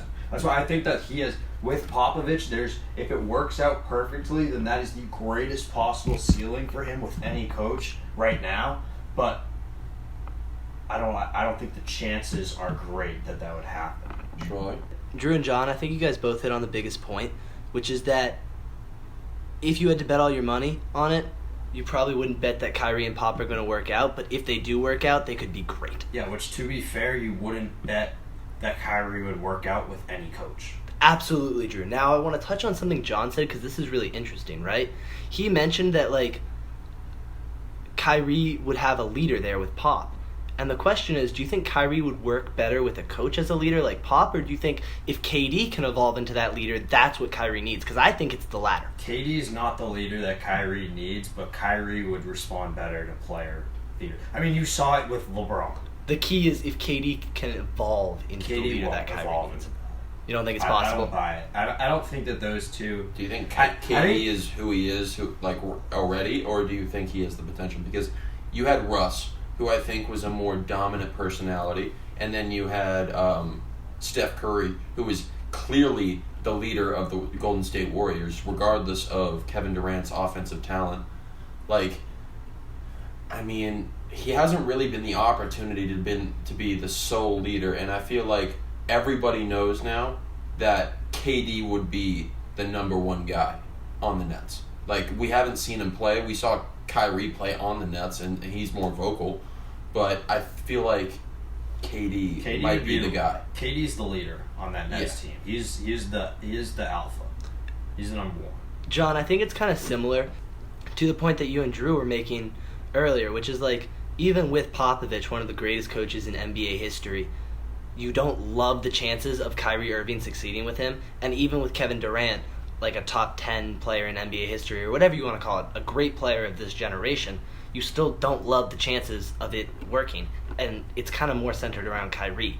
I think that the player matchup here is KD is off. I think you need a different player matched with Kyrie. KD can match with anyone because he's that good, but I don't think that Kyrie will mesh well with KD. I just don't think that either of them is a good enough leader. It's just a contradictory statement. Yeah, that was a tough one. What did I you just said say? that KD can mesh with anyone because he's so great, but you don't think because he's such the right person. Because he's such a great player, but he's not a great leader. He's not a leader on any team. He can be the number one option, but he's not a leader on any team. And Kyrie needs a leader on his team, and that's not KD. I see KD as basically you're putting the two funny kids in class together in high school. I just honestly don't think it's going to work out. I think that both of them would be better off separated from each other and with a better leadership type player, like a Kawhi type player, even though of course that's not a possibility. Just a player I'm throwing out there. Drew, I think there's an important distinction in what you said in the term meshing. So I think KD, as you said, meshes with anyone in the NBA on the court from a skill level. Yes. You can slide him in there. The difference, as you kind of were talking about, was the leadership part of it, where he's not a good mesh with Kyrie in that aspect, and I just wanted to kind of clarify that a little bit if that's what you're saying. Yeah. That's how I understood it, and I think that's a good point. I just think you can't say just mesh, you know? Because KD was spectacular on the Warriors with Steph Curry as the leader. He wasn't, I mean, he was great on the Thunder as well with Westbrook as kind of the more vocal guy. There wasn't really a leader there. You're kind of almost looking at a similar situation with Kyrie and Durant right now. Not perfectly the same, but similar. And I mean, I just don't think that he can be the leader of the clubhouse and whatnot. And he needs to be with a guy who's not only a spectacular player, but also the type of person who can lead the players on the team. Because of his game will speak for itself, no matter what team he plays for. I think the bigger issue too here that we haven't really touched on yet is that it's been 1 year that Kyrie and KD and the Nets already do not have a coach. And I think also one other thing that I want to add on right before you go to this is that KD, when we're also talking about them not meshing well and them not doing well and all that sort of stuff, KD, the difference is that his game will speak for itself no matter what. If Kyrie isn't meshing well, then he's not playing well. Usually the team isn't doing well. He's not into it. He's not happy. He's not giving 100%. Durant is still going to go out there and put up, 25, 30 points every single night. I don't think that you've seen Kyrie be able to, with the Celtics, he was so on and off. I think, Drew, there's... And then you're looking at, you were just saying a second ago, who's their coach? Who's going to coach them? And I think that's a big issue going forward is, how do you find the right coach to fit with Kyrie and KD? It's such a unique pairing. It's two completely different type of players and type of personalities, and how do you get the right person in there? You're dealing with potentially adding a third star, adding a new coach. You're going to have to move these pieces around. It's just... During COVID? It's a hell of a scenario right now. And also, John and Lucas, I want to hear what you want to say on this, but I think it's completely different when you have a coach that's been the coach and that recruited these players versus a coach that's coming in to an organization with two superstar players. Unless it's a Popovich or something, Durant and Kyrie are going to want to be the leaders, and they're going to want to have the power over the coach, which is just asking for trouble. Unless it's an all-time coach like a Popovich, as you said, Drew, or a coach that is kind of almost handpicked by Kyrie and KD, similar to what LeBron has done in the past, I think that those are the only way you make it. Yeah, but what coach would they handpick? I mean, I don't know if it's a coach that would be the best for the team and the organization. I don't know either, but at least if they pick them, they're not going to be angry. You run the risk of if they don't have a say in it, be happy than being unhappy. I don't know. It's going to be interesting. I just don't see. I mean, when the hell are they even going to play together? I would almost kind of love if they kind of went with a sneaky hire here. And bear with me on this because I don't think it's the perfect example, but someone along the lines of a Vince Carter, a recently retired NBA player who has a lot of respect around the league. Vince Carter's not a perfect example. What about, who could come in and just kind of be another leader. They don't need to be a perfect coach. Tim Duncan. That's what I was going to say. Great call. Just someone of that manner who has a lot of respect, who isn't going to come in and implement a system or any of that, who's just going to kind of be there and help lead the team in the right direction. Yeah, I think Vince Carter is too young and too recently left the league, but I do like where you're going with it. I think a younger, former player, they know how it is. D-Wade. Yeah. Oh, D-Wade would be a really good one. I'm just... None of these are perfect, but someone along these lines. This is a horrible example, but I want to say it because I think qualities of him would go very well as a coach with KD and Kyrie. Carmelo. Just his, they would love a fun-loving, coach like that. I don't think they can have the hard Popovich type guy. Drew, that's exactly why I'm saying that, someone who's been in the league recently who has a lot of respect might be a good fit. There's not a lot of situations where you think that's a good fit on a team, but I think this is a unique scenario where it could work. I think that's an interesting thought. So the Nets are not only dealing with the issue of a new coaching hire, as we've just been discussing, but currently they're heading to Orlando, and a lot of their players are not going to be there. So apart from Kyrie and KD, the obvious ones, they're going to be missing DeAndre Jordan, Wilson Chandler, Nick Claxton, Spencer Dinwiddie, and Taurean Prince. That's a lot. That's some big problems for the Nets. Yeah, so I'm going to extend on that right now. Their roster in full. So guards, they have Karis LeVert, Joe Harris. So there's something there. A little bit. Tyler Johnson, Garrett Temple, Chris Chiozza, Timothy, spelled Timothe, Luwawu Cabaret. I thought you were about to say Timothy Mozgov, and I was going to lose my mind. Jeremiah Martin. Right? And then forwards, they have Justin Anderson, Dezanan Musa. Oh, he's not horrible. And Rodions Kuruks. All right. At center, they have Jarrett Allen, and that is it. Jarrett Allen, half Jarrett solid. Allen is, yeah. Kuruks is actually kind of wet from three. Don't hit on the boy. Oh, that's Kuruks? Yeah. Right. I can barely pronounce that. Dude, where Where are all these players You don't from, know any dude? of these players, but they still, even missing all of those players, they actually still have a little bit of talent there. They're not going to do anything.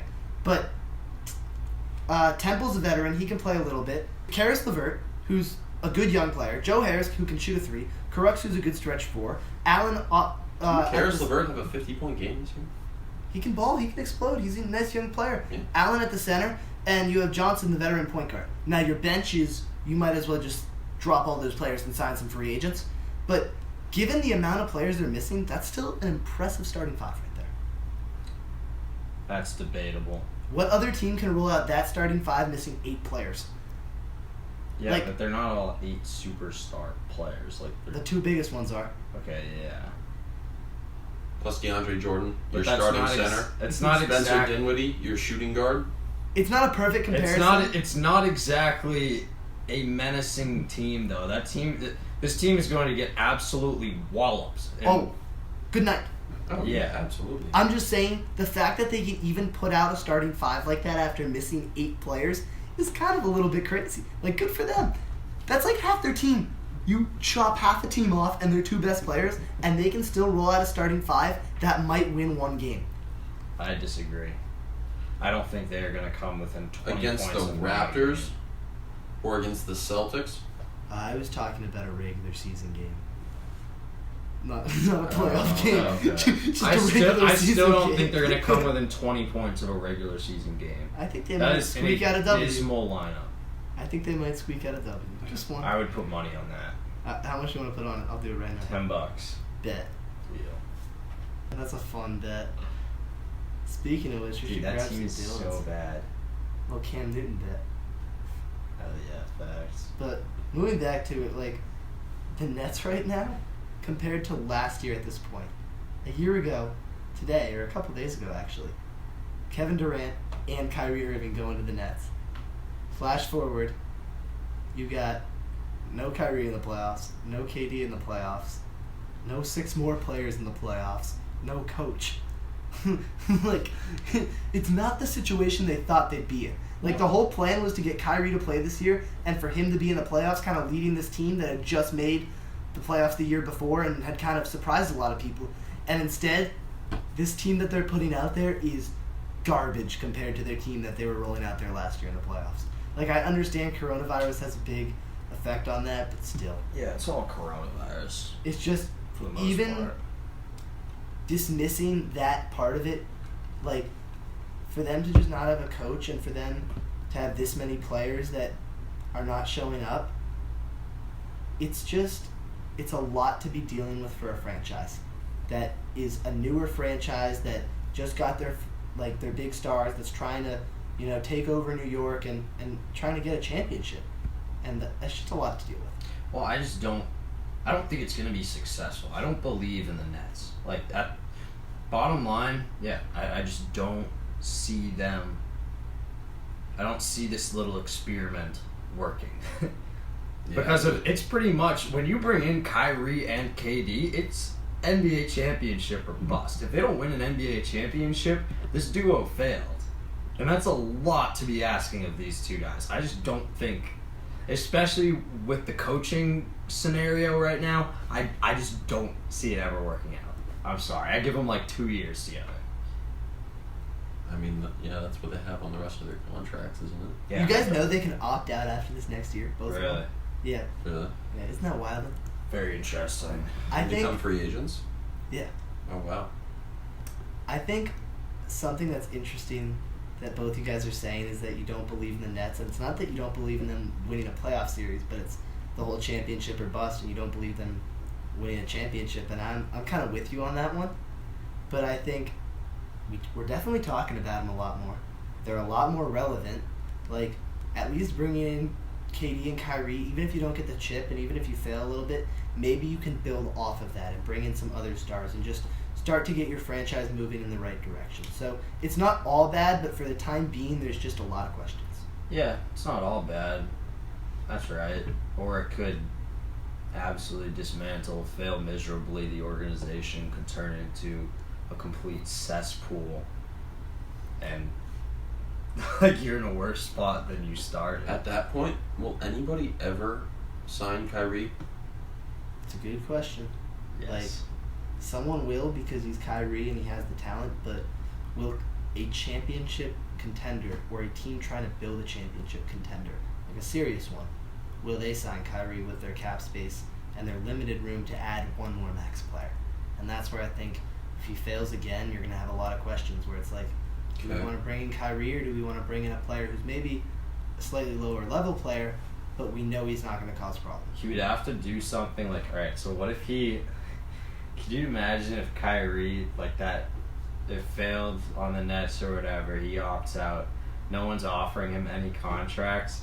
Could you imagine if he just like takes a 1 year little prove it deal on a bad team like the Charlotte Hornets? It just becomes this like leader. Honestly, Chicago Bulls with Zach LaVine. Chicago Bulls. He's more likely to start his own league like he's talking about. Dude, I don't know. Michael Jordan might want some Kyrie down there. Oh, man. Kyrie. Even better, go to the Bulls, become the next Michael Jordan. Kyrie is very good at keeping his name in the news. He and Antonio Brown have some similarities. I mean, we've done... Just some. We've done, what, like 9 podcasts or whatever, and he's been in, like, 10 of them. The dude knows how to get it done. I'll give him that. Especially when he's not even playing He's basketball. not even playing. When was the last time we saw this dude play?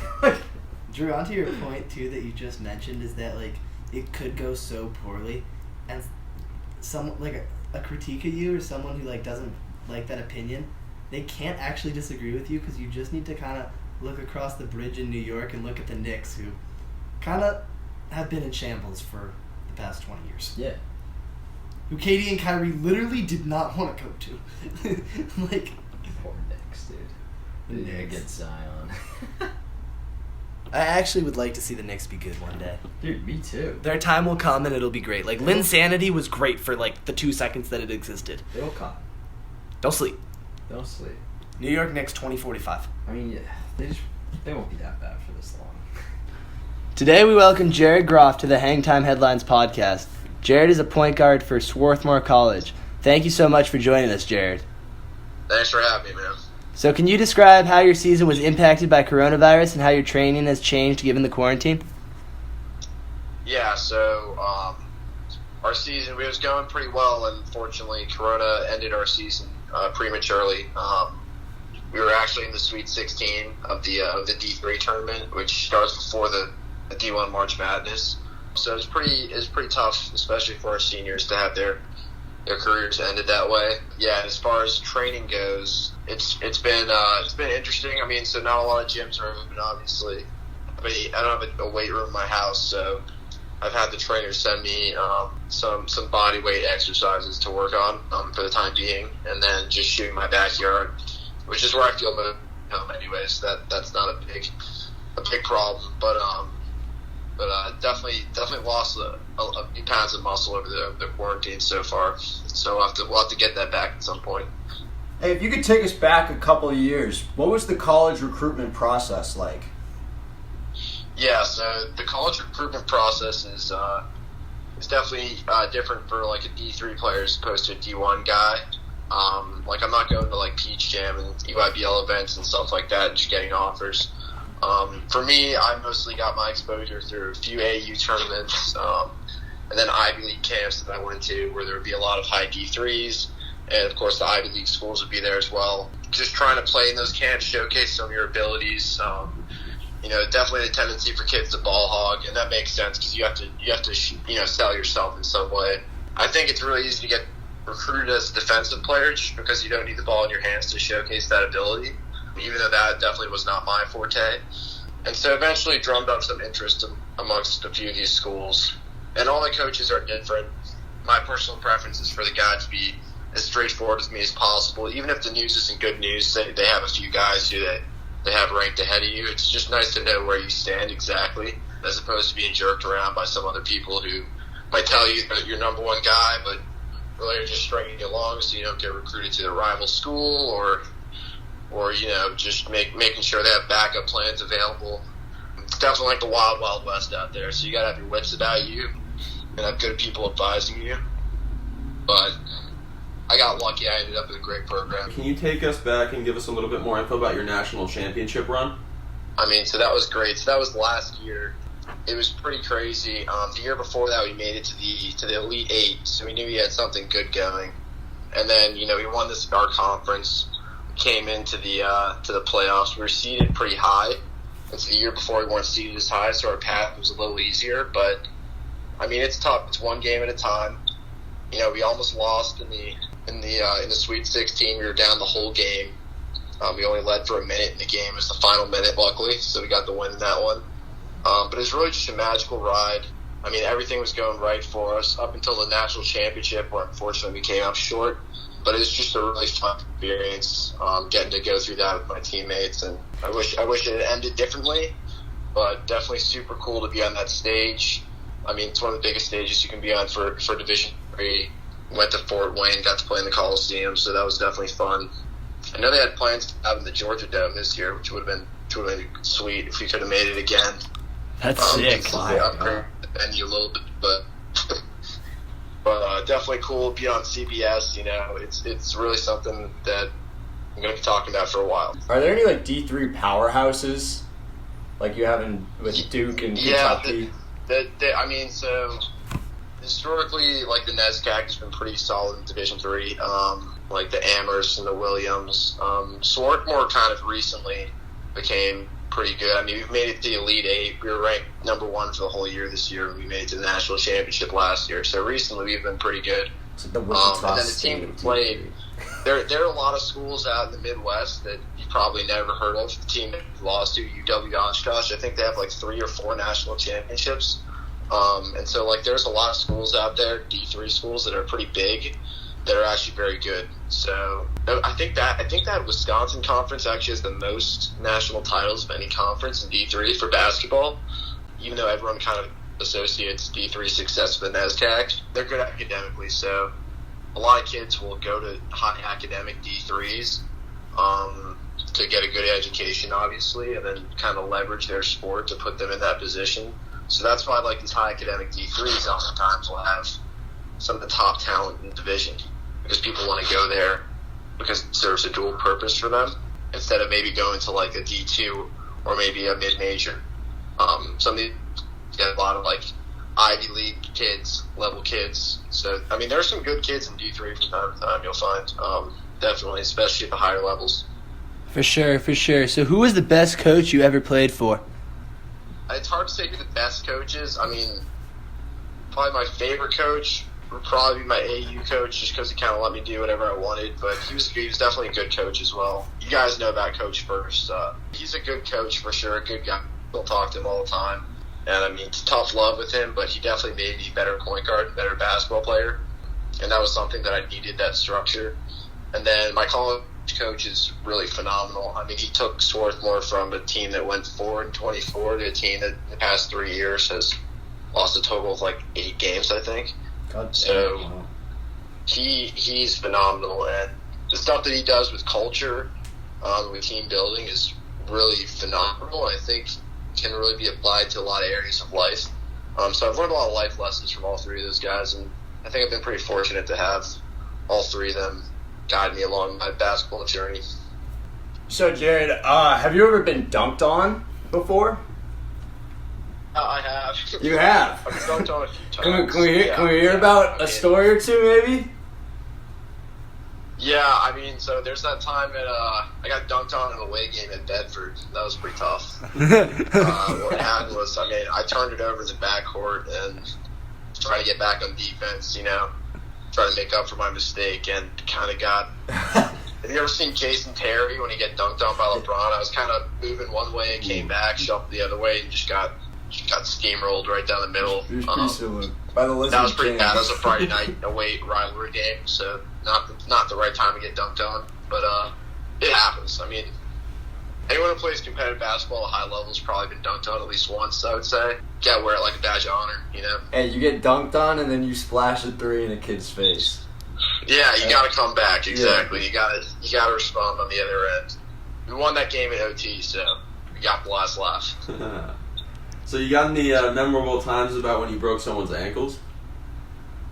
Yeah, I think like most of my best ones were definitely in practice, but maybe my favorite in-game one was again against Bedford. During the playoff game, I caught some kid pretty bad on like the third play of the game. That gym was rocking, so that was pretty nice. Just got him with a little between the legs step back, nudged him a little bit, gave him a little chicken wing. He fell out. He fell over.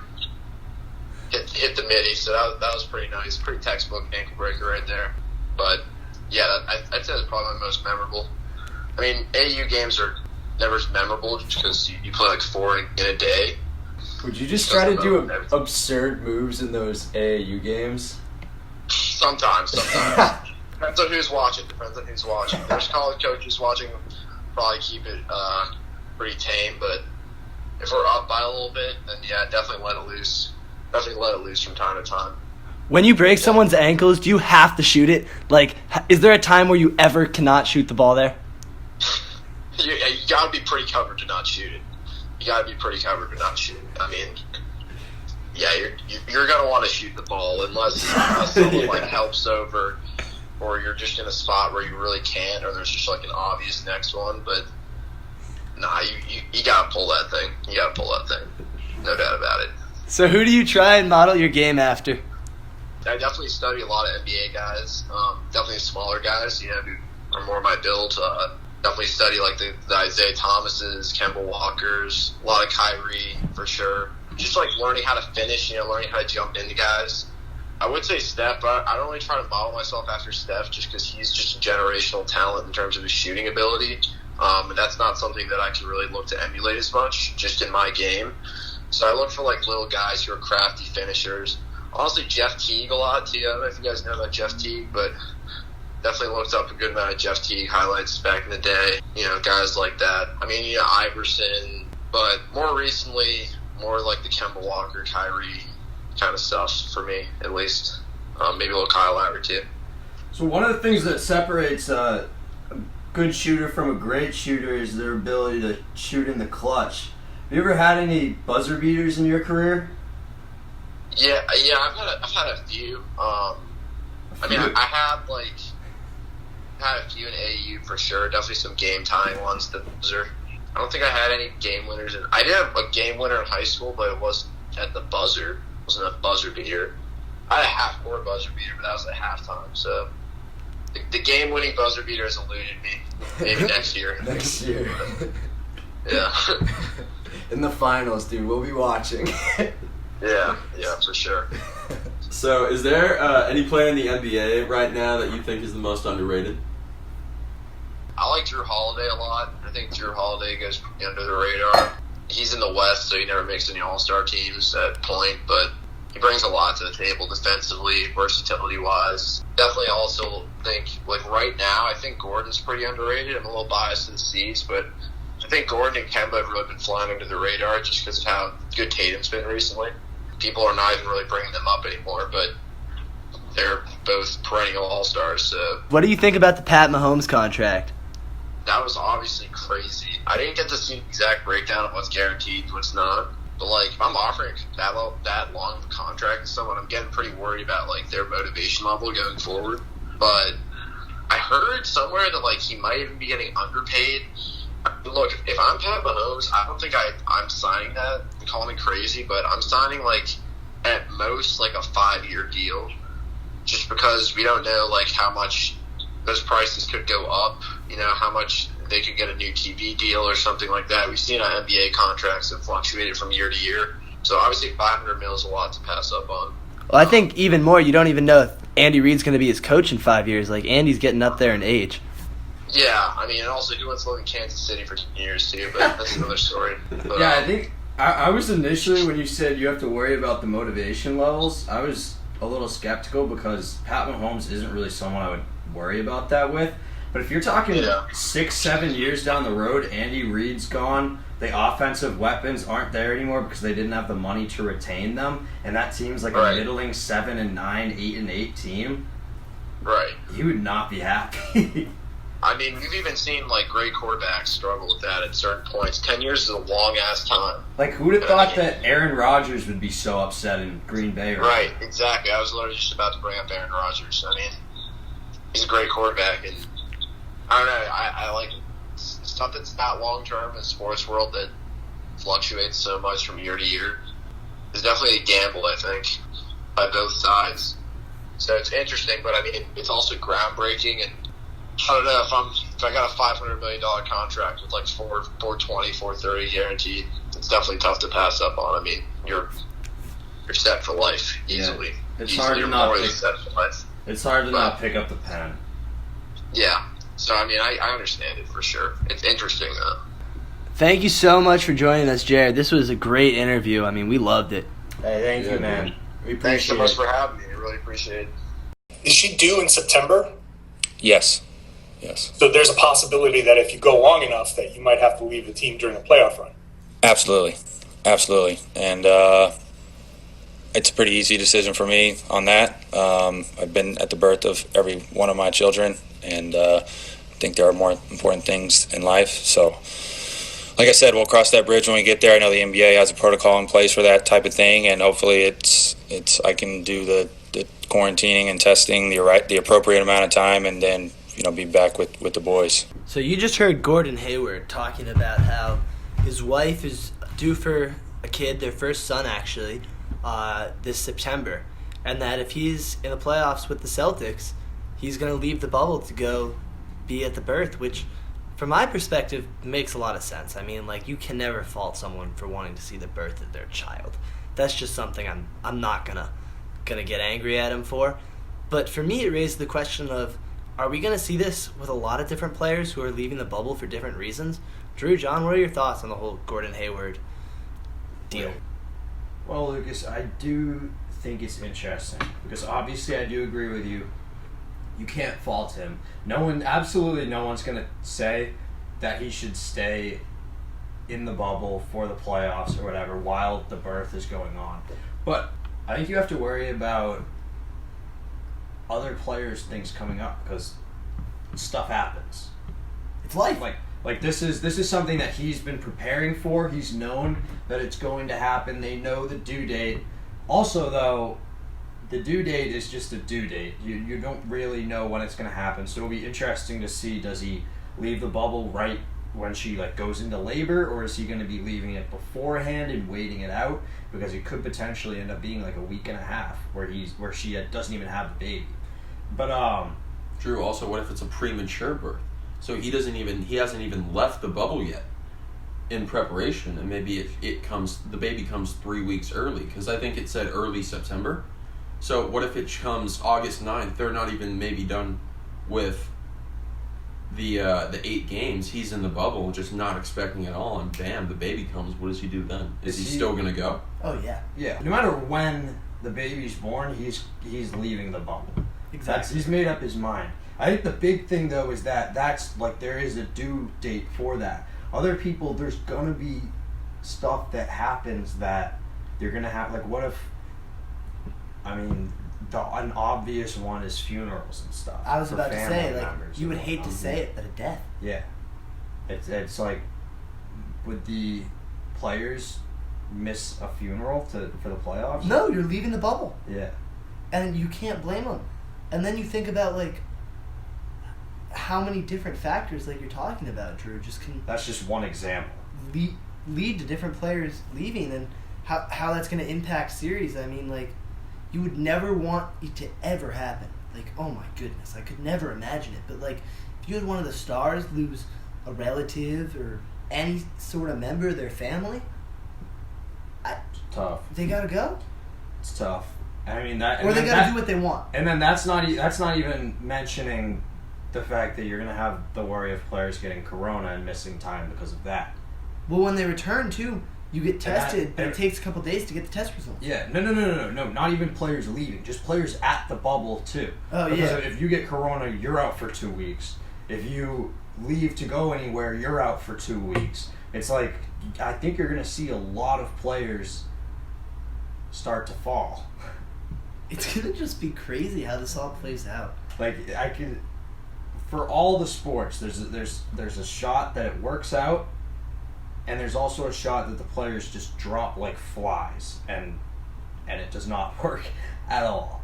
That's why a part of me, Drew, didn't like the NBA having these 8 regular season games, and you look at what the NHL did, where they just kind of had an expanded playoffs, because the thought was, let's make it as short as possible, so we can try and just have the least amount of time that these players are in the bubble, so there's just a lower chance that something bad happens. And I kind of like that philosophy of it, and I can't argue against the games. It's going to be wildly entertaining. It's just like those games and everything just adds extra days, and that just increases the chance that something bad happens. Schwallie, if everything is condensed, though, do you think that it might be even more risky? Because if a player does get corona, he'll be missing an even greater portion of the playoffs relative to what he would be missing if it was more spread out. Well, I don't think you need to condense the playoffs. I just think, like, the 8-game regular season, one of the downsides to having that, not just jumping right into the playoffs, is that's 10 or 12 extra days that you're keeping everybody That's there. true. You know? I mean, once again, I just feel like the NBA did what they had to do. Like, You can't blame them. Yeah, exactly. Like, they weren't going to just not have regular season games. Like, that wouldn't have... People would have gone absolutely crazy. And it's like we were talking about earlier, where sports are coming back sooner than they should. Maybe it'll work out, maybe it won't, but we're all gonna have to wait and see. And then if it doesn't work out, do the seasons start next year, or are you looking at maybe now they're smartening up and taking a full season off? Yeah, do you reset it, or do you try and come back into the playoffs again? Where Do you try to introduce a new season?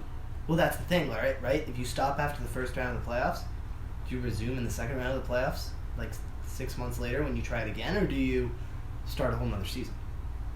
I would start. No, you would just cancel that season. I would start a whole nother one. Wrapping up the whole Gordon Hayward discussion, the one thing that is kind of like you feel for him on top of all of it is that the kid is coming out in September, and whether they planned it or not, normal conditions when this kid was conceived was going to indicate that Gordon Hayward was going to be done with basketball, and it couldn't have been a better time to have a child.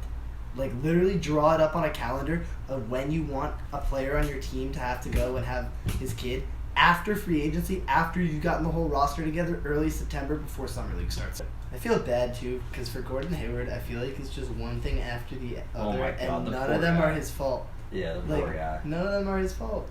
It's just like he ruins his leg dunking and can't recover. Finally starts to come back like strong this year, gets injured again, you know, gets some time off, is healthy. We're kind of excited about what the Celtics are looking for. He's gonna have to leave the bubble because his wife's pregnant. It's like you really can't blame him for anything, but he just keeps getting like the wrong end of the stick. Yeah. Mm-hmm. I mean, it's tough. He keeps getting all these unfortunate mishaps on the court, but I mean, at the end of the day, he's having a son, and I think he'll take that over an NBA championship any day of the week. Okay, question. Facts. What do you think the Celtics replacement is looking like? Like, what do you think the lineup's going to be? Oh, it's really easy. I think for the Celtics, it's actually kind of beneficial. Hayward honestly just made it more difficult. Yeah, they have too many wings. It's really easy. You put Kemba at the 1, Smart at the 2, Brown at the 3, Tatum at the 4, and you roll with your centers like you've been doing all year. Yeah. I mean, it's not... I would rather have Hayward, but it's not Having Smart on the bench is really nice, though. That's the thing. That's why I would rather have Hayward, but if there was a guy to lose, sorry, Gordon Hayward. Yeah, but it's probably Gordon him. Hayward. It is him. Yeah. Like, he balled this year, dude. Even out of the centers, I think Hayward is the one to lose, because if you lose one of those two like mediocre centers in Tice and Cantor, then that's even more detrimental than it's Taco time. Literally Taco, Tremont Waters, and then you can lose like Semi Ojeleye, see ya. Like Vincent Poirier, get him out of here. Both centers, I don't care. Don't need them. They're buns. I kind of like Semi. But apart from like the those back two end of the bench, those two are your main centers. You can lose Vincent Poirier. You can lose your other big men. Matthews? But it's sad that those are our two centers. Yeah, I know, which is why you need to keep them. Yeah, for now. No, I think we could just sign a free agent until right we now. get a better sign DeMarcus Cousins. Yeah, literally sign DeMarcus Cousins. Sign DeMarcus Cousins Problem right now. solved. Do a 2K move. That's like that's the first 2K move you make. Oh, easily. You load it up. He's in free agency. Boom, DeMarcus Cousins. Even if you don't want to keep him, you just trade him at mid-season for like a mid-first round pick. That's the thing, Drew. Like, I think the Celtics, apart from Kemba, Jaylen Brown, Marcus Smart, and Tatum, and Hayward, like, is kind of at the frisk of it. Anyone else, if they drop, just replace them with a free agent, we're good to go. The Celtics bench has been pretty bad all year. Their big men are pretty bad. Like, honestly, you want Enes Kanter, Daniel Tice, or you want DeMarcus Cousins? Well, it just sucks that all of our good players, literally all of our good ones, like not average, all of our good players are small. Like, they're not, like, who's our biggest one? Tatum at like 6'6", 6'7"? He's actually kind of sneaky big, bro. You're not going to expect it that he's like 6'8", 6'9". Really? Sneaky big. Yeah. I thought he was like 6'7". 6'8", 6'9", but still, that's... But he's like, tall. We have no one he's not 6'10", 6'11", 7 feet. We have no one big to compete with. Like, that's why the Celtics have such big issues with like Joel Embiid type players, because we just don't have anybody for that. Like, Marcus Smart and Kemba can be little pests, but like it's just like fleas, like trying to attack an elephant or whatever. Honestly, I don't even need DeMarcus Cousins. Let's just roll with Taco. You just need someone big Taco! there. The future is Taco. I'm fine with Taco. Just someone large. Run him out there. Yeah, that would be the most incredible thing I could imagine.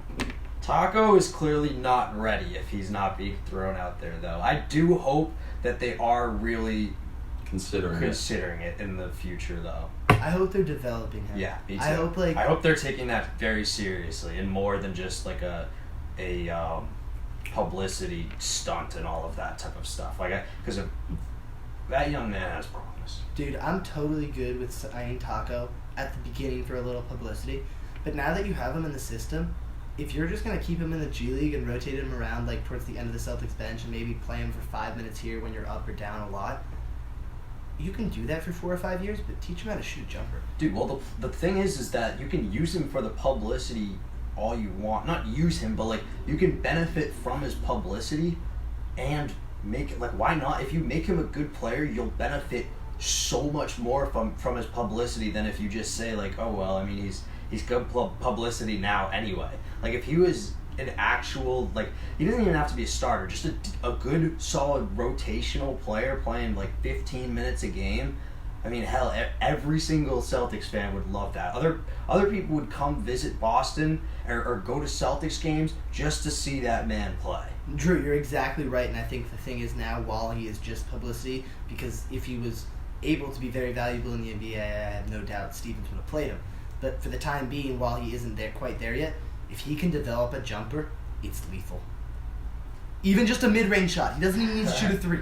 Just some sort of jumper in the slightest, or just a good post hook that he can shoot over everybody because he's taller than everyone. Like, it'd be great. Because, I mean, he's already, the rebounding will, like, be there.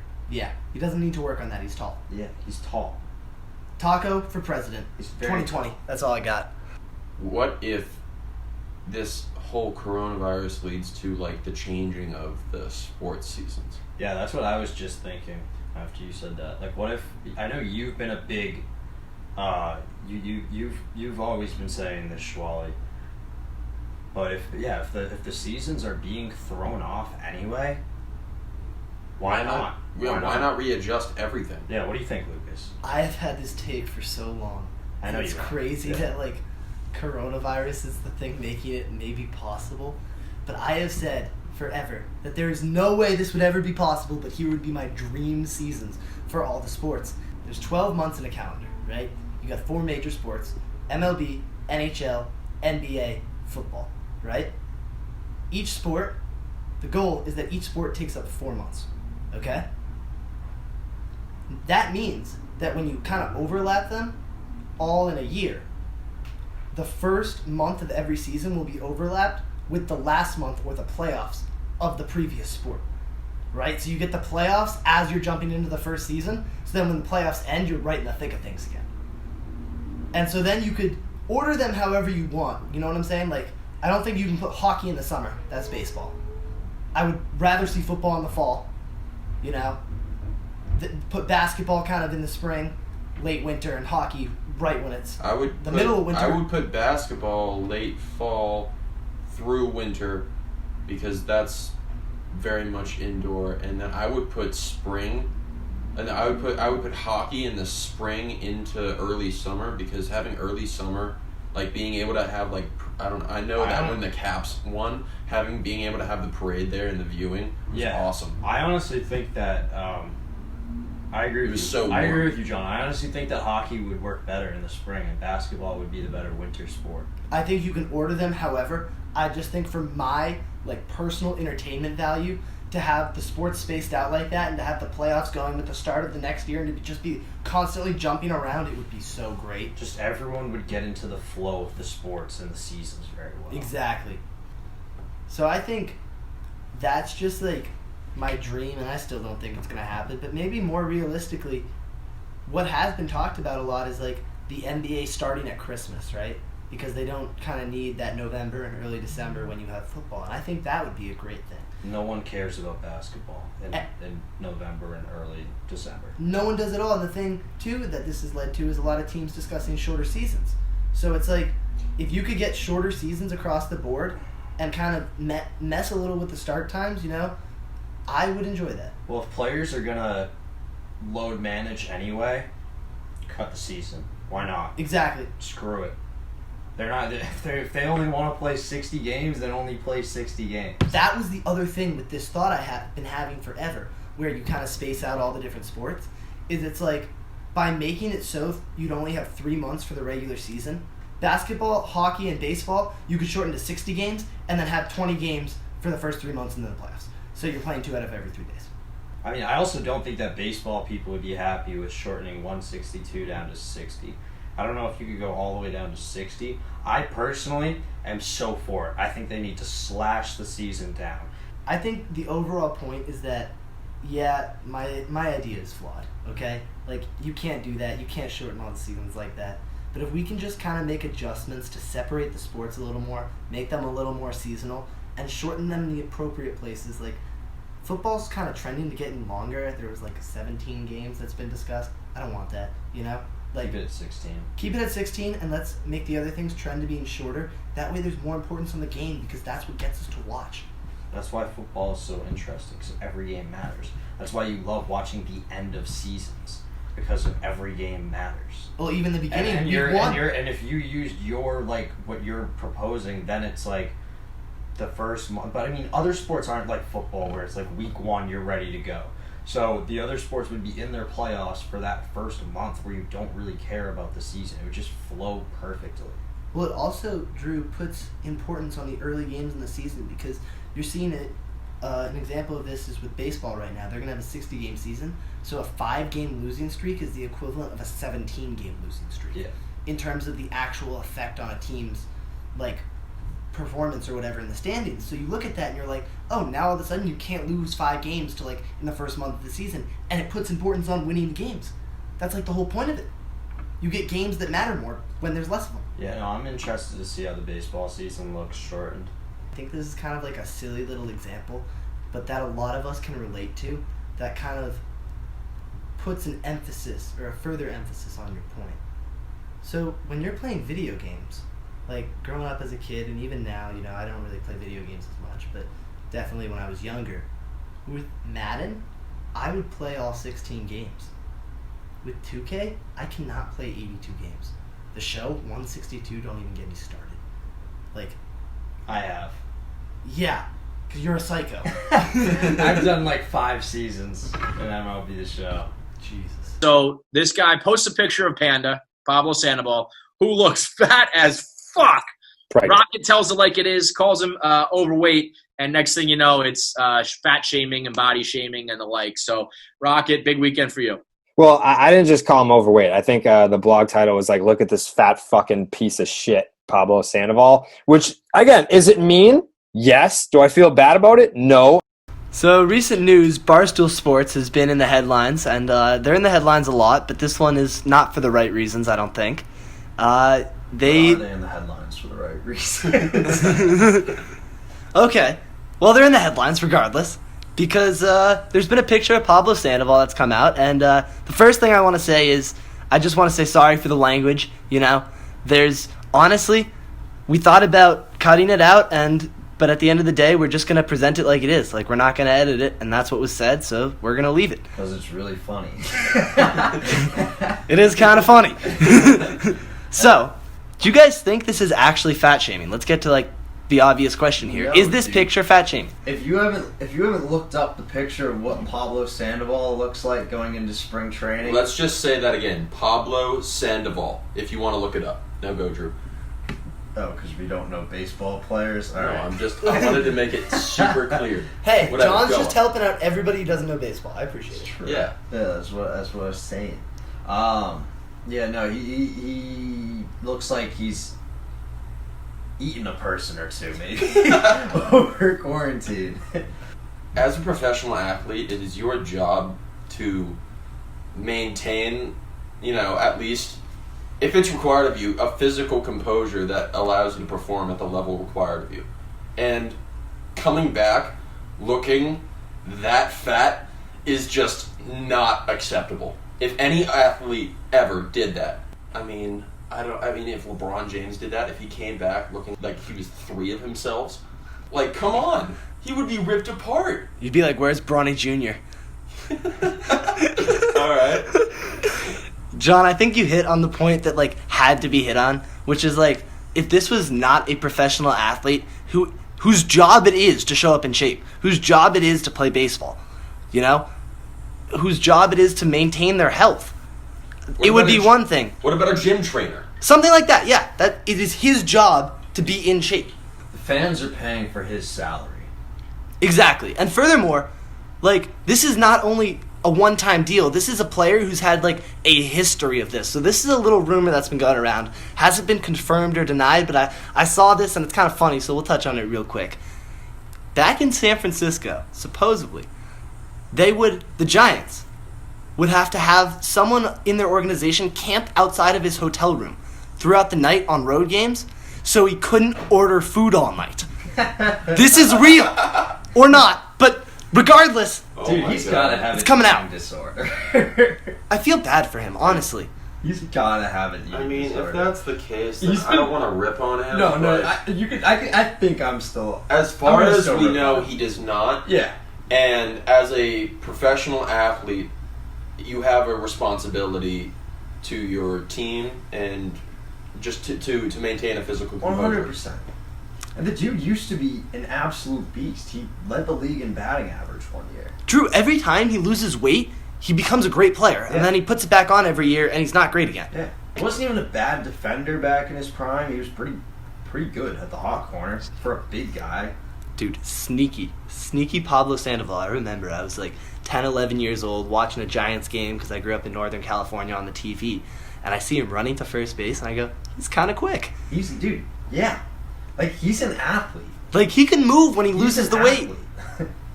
Now, the Giants manager came out and said that he's not concerned about it because Pablo can hit, and all that matters is that he can produce. And I understand him wanting to come out and publicly say that, but at the same time, it's like, I don't think he's producing much. Pablo Sandoval hasn't produced anything. He's producing large poops, but apart from that... He's not producing, he's consuming. The opposite, yeah. Literally the polar opposite. I think, too, we are coming back into baseball at a time where it is so important to be in shape because not only are you a professional athlete where it's your job, like we've touched on, but coronavirus exists. You have players everywhere getting it, and the statistics show that people who aren't in good health are more likely to be seriously affected by it. Exactly. So this would be the time, Pablo, where you show up in the best shape of your life. Like, it's not only a professional thing where it's like, oh, we're paying him to perform, he needs to be in shape, and it's his job. It's a life thing. Like, you could die. Yeah, I'm with you. I don't know. I mean, he's been dealing with this for years and years and years. I was amazed when you told me that he was even still in the league. Has it ever been this bad? Has he ever come back looking this large? I don't think so. I don't think there's been an athlete who's looked this large. This is like... He literally looks pregnant. I don't know what he looked like before, though. Yo, you know who's bigger than him? Who? Prince? Maybe. No, Prince isn't bigger than him. Big Sexy. Bartolo, Drew. That's a fire point. Bartolo Colon. He's the one guy. Drew, at the same time, though, Bartolo has been performing at a high level with that weight consistently, whereas Pablo, every time he adds the weight, can't perform. Drew, do you remember when he was signed with the Red Sox and he showed up to spring training and he was looking large too? And they came out and were like, oh, he's got 17% body fat. He's in great shape. And we were like, that man does not have 17% body fat. Like, it's just so profound. It's the belly. nuts. Dude, his second year in the league, he finished 7th in the MVP voting. Really? When he was 22. Pablo Sandoval was huge on the run for the Giants, where they won 3 World Series in 6 years. He was like a big contributor. To be fair, also, last year was his best year in a long time. Yeah, that's the thing, too. It's a little sad. It's like last year you were like, oh, Pablo's actually kind of performing again. Like, this could be fun. Year since he was like 24. Wow. Yeah. I didn't think it was that good. He had an 820 OPS. He must have had a celebration dinner. See, but the thing is that everyone was a good hitter last year, so I don't know where that is in terms of the average. But I mean, it's just one of those things, too, where there's been some people coming out and criticizing the person who originally posted the photo. And they're like, could you have not just said he's out of shape? Like, we obviously knew this was going to lead to a lot of people making fun of him. Like, because a lot of people feel for the guy. And my thought is, all right, if he was a little overweight, that's one thing. And maybe you come out and you say he's gained a little weight. But he is simply too large to not post that photo. If you were to describe his weight and not take a photo of it and post it online, you would have to use some pretty profound words to describe the change from before and after. Because, I mean, I don't know if you, like, being ginger in your description of him to spare his feelings would cut it and help people understand how much weight he has gained. So I'm not like a big movie person, John, but I think the only way you could like describe it without putting a photo is, have y'all ever seen like Willy Wonka and the Chocolate Factory? Oh my God! Don't you know when Violet Beauregard balloons up? So not only in the MLB do we have issues with the players and the owners like we've been talking about, and now we have separate issues with players showing up out of shape and testing that we'll get into in a second. But let's add the umps to this. Let's throw them in there. So, an MLB deputy was talking to Joe West, MLB official, and he said to West that according to our doctors, you're high risk. And West insisted he be careful and follow the safety protocols. But he said, look, most of these people that they're reporting are dying are not healthy to begin with. I've lost 25 pounds over the winter. I'm playing golf every day in the heat. I'm fine. I'm not going to back down now. I don't believe in my heart that all these deaths have come from coronavirus. I believe it may have contributed to some of the deaths. I said I'm not going to opt out. I'm going to work, and I'm going to work until you take me off the field or I get hurt. Whatever, I'm working. And so you know what? Like, he's been criticized very heavily for these comments, and I don't really want to get into the debate of coronavirus and death. That's not what we do. We talk sports. You know, we're not health people. I think this is just him paraphrasing in the wrong way the fact that he wants to come back and he just wants to work, and to a point I admire that he's on the older side and he's definitely statistically at a higher risk, and at the same time he's pushing for the return of baseball when nobody else is. Like, part of me is like, thank you, Joe West. Drew, John, what are your thoughts? I see why people are mad completely. I can see why it's taken the wrong way, because everything I feel like seems to be taken the wrong way. I mean, he's saying that he does not feel like he himself needs to be worried, and regardless, dude, like he's gonna be umpiring baseball games. I just don't get why people care so much about what he thinks is best for himself. Like, he wants to get back to his job and be able to go to work. He thinks that he's healthy enough. Personally, the man is not exactly the the pinnacle of male health, but he's not. Yeah, but I mean, if he wants to work, I don't get why people have such a big issue with it. I mean, I don't think he was advocating for anybody else to do anything that they don't want to do or risk things that they shouldn't necessarily risk, but I think he was just advocating for himself and how he was just making his opinion on what he wants to do very, very clear. Was that, like, what was the exact quote? Was he just talking about himself or whatever? I just read it to you, yeah. I mean, he obviously thinks the whole MLB should return. Like, I don't think if you asked Joe West, he'd be like, yeah, no, I'm the only one who should show up, and I don't want any players. Like, that's the other thing he said. He was like, people are mad about him discrediting, like, the deaths and whatnot, because he's saying he doesn't really think that the coronavirus is as bad as it is, and people are criticizing him because they're like, well, look at the data and whatnot. But it's like, why on earth does everyone care so much about an MLB umpire's thoughts on coronavirus? Like, why is that what people care about? It's like, maybe he doesn't believe in it. Like, there are a bunch of people who don't believe in it. I personally do. I think it's you know, dangerous and all of that. I think we should worry about it. But if people don't want to, you can't say like, you're wrong and publicly criticize them and try to shut down them feeling safe about themselves or whatever. Drew, I agree with you, and that's why I said kind of in the beginning, like, none of us are health experts. Even the health experts, like, debatably actually know what's good.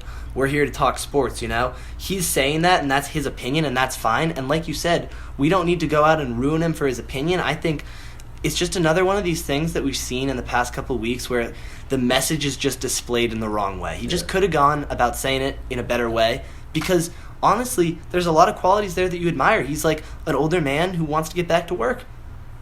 Joe West, Captain Joe, Cowboy Joe. You seen the country albums for him, dude? The dude who got slapped by McGregor? No. Or is that a different cowboy? Cowboy Joe. Cowboy Joe West. He's a singer-songwriter. No one cares. Joe West. Nobody likes country. Stop it. Nah, some people like country. I think it's absolutely hilarious that this fat old MLB umpire has a bunch of albums on Spotify. Wait, it's his music? You did not make that clear at all. It's like a separate Joe I West. said Cowboy Joe West. His name is Cowboy Joe. That's so funny, bro. I can't believe he actually has music. Yeah, he's a country singer on the side. Okay, that's awesome. So, the thing, Drew, that you mentioned a little earlier that I want to hit on real quick is that, like, the only part where he might have a little reason to be worried about is the fact that the MLB right now is not handling, like, coronavirus as they kind of said they would. So we have, like, 3 teams, I think it was like the A's, the Astros, and the Phillies, that all couldn't practice because they hadn't even got their test results back. And this was after getting the tests delayed. And we're like 15, 16 days out from baseball. And these players can't step on the field. And they're not getting tested appropriately. So that's where, for Joe West, I'd be a little concerned because kind of as we move on to talk about the players' side of this as an ump, if they're not even testing the players properly, they don't care about you compared to the players. Like, it's just, it's a bad sign of things to come. So what do you guys think on kind of the whole testing and the way the MLB's handled it? Because it's kind of just been a mess of a situation since the beginning. Yeah, once again, I agree with you. It's just like I don't see why Joe West is who people are ripping on. Like, why is the MLB not getting absolutely torn apart for how bad they have handled this? I mean, they have done nothing. Every single time I get a notification on my phone and it's something about the MLB, it's something bad. It's not good. It's ridiculous. It's like, their testing is wrong. It's like, how on earth is the MLB's testing wrong? How much money do they make a year and they can't figure out how to test their players when they've had months to try to get the like? Have they only been working on their negotiations between the MLBPA and the owners? Is that all they've been working on for the past few months with their 6 offers or whatever? It's just so, I don't get how they're so behind all the other leagues at this point.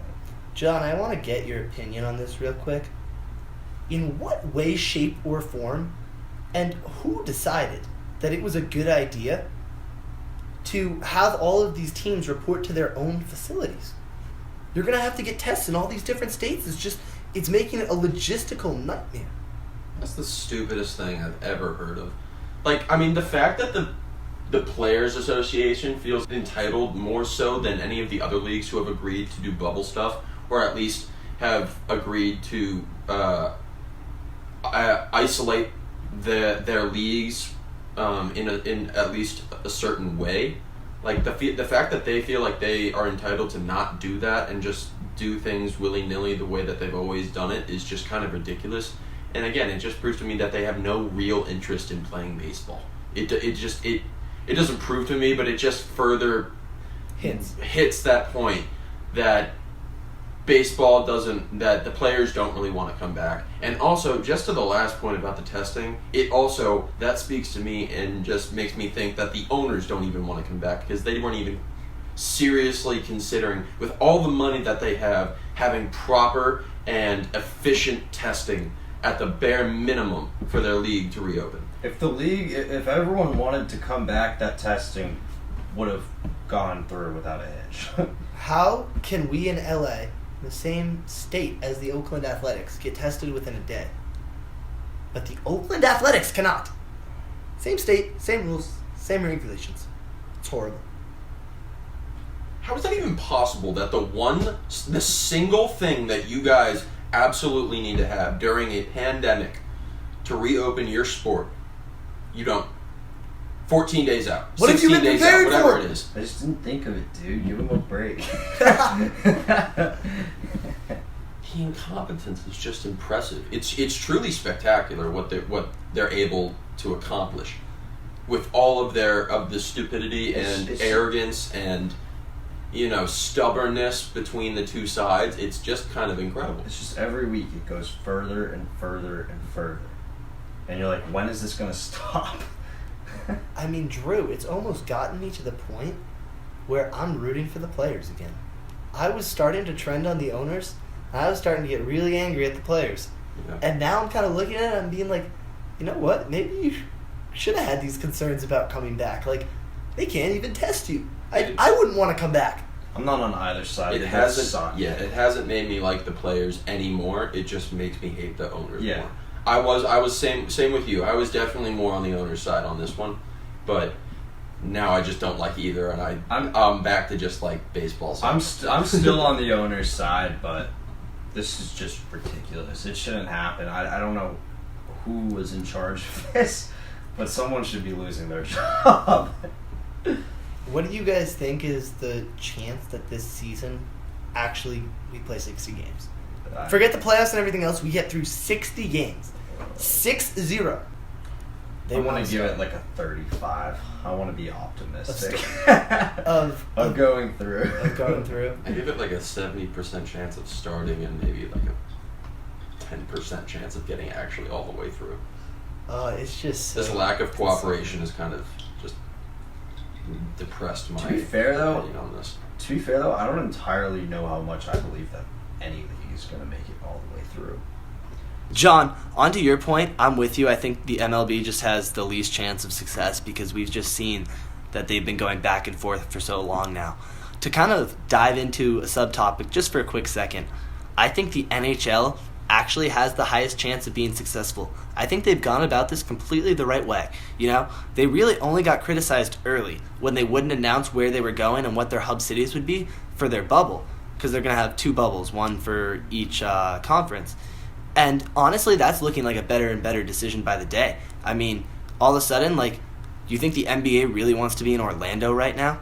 Like, not really. And so they were able to make this decision, like, in the last couple weeks. Now they're going to Canada. There's just less people there. There's less coronavirus. Toronto has already gotten through, I think it was SARS, so they're kind of more equipped to handle it. Their facilities are better because they're in Canada. There's more rinks close by. And it's like, man, the NHL might have a shot. I kind of like it. Their draft lottery, don't like that in the slightest. We touched on that. You know, that's outrageous. The Pittsburgh Penguins lose in the first round and get the first overall pick. I'm going to lose my mind. However, the actual success of their playoffs, I kind of like it. Drew, John, you think they have a good chance to succeed, or you think there's another league that might have a better chance? I'm with you. I think they have the best chance just strictly because they're not in the U.S. I think the NBA would be right up there with them if they weren't down in Orlando. But if there was anywhere else for the NBA to hold it in one place, I would say they should have done that, because Orlando is like Florida was never going to be a good case with coronavirus. I feel like we knew that was going to be bad from the get-go. Dude, I just don't want to say we knew anything. I just think waiting was the play. Yeah. And they did the right thing by that. Like, the only other league that I think you could make an argument has a good chance to succeed is the NFL, and that's just because of the vast resources that they have. Like, they just might have the most resources to get testing, to just do all these things that other leagues can't, but even there, like, there's so many questions. Their preseason games are already getting hacked. We talked about that. So, back to baseball now. Let's just run through the list of players who have opted out already. You know, we still have a long way to go. And I'd love to get your thoughts on it, Drew, and as I'm going through this, John, if you know any of these players, feel free to say anything. Okay. So, Mike Leake on the Diamondbacks, not playing. Ryan Zimmerman on the Nationals. I know him. Hometown dude for John. Joe Ross on the Nationals. Nope. No shot. That's his home team. Ugly back-to-back. Ian Desmond on the Rockies. Sneaky good player. Tyson Ross, who's a free agent. Wellington Castillo, also on the Nationals. No. David Price on the Dodgers. Okay, I've heard that one. Yeah. Yeah, it's just because he's David Price. It's David Price, yeah. Felix Hernandez on the Braves and Nick Markakis on the Braves. Either of those two? Felix Hernandez on the Braves. Can you hold up for a second? Drew? Felix Hernandez on the Braves? I want to throw up. That sentence is ugly, bro. I want to throw up all over myself and then eat it and then throw it up again. I hate that. Oh my gosh. What's so bad about that? King Felix, dude. He was on the Mariners for like the first, has to be ever. Like 15, 16, 17 years of his career. He's an older guy now. He's not quite as good, but he won like a Cy Young out there, and they were abysmal while he was there. He won the Cy Young with the least amount of wins in the season ever. What's the Cy Young? Best pitcher. The best pitcher of the year. That's awesome. Yeah. And so he, they were just always awful, but he was like the one star that they had. There was King Felix. Oh, and so it's just gross to hear about him on a different team. Yeah. They had like the strikeout deck or whatever. They had King's Court. The Mariners would never have fans except for when Felix pitched, and they'd be sold out, and they'd have like the strikeouts and the crowns and stuff. It was like so sick. And now he's on the Atlanta Braves.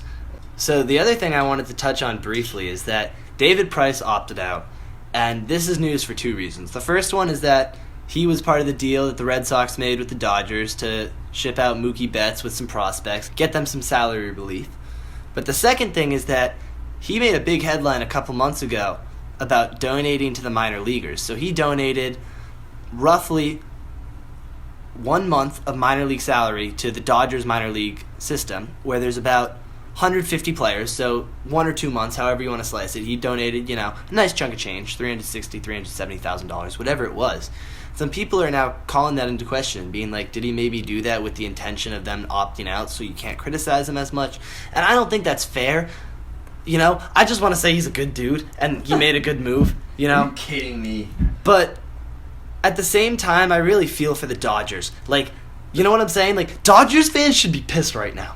With that mentality, then you should just call into question any good deed ever. I don't know if Dodgers fans should be. Not because of price. I think they should be angry because of price. They're getting bets for 60 games. The Astros cheated and beat them. The Red Sox cheated and beat them. It's just like they have a multitude of reasons at this point to be angry. Like, they've just been robbed of so much. No, I agree with you. Ballin' crazy with the hang time.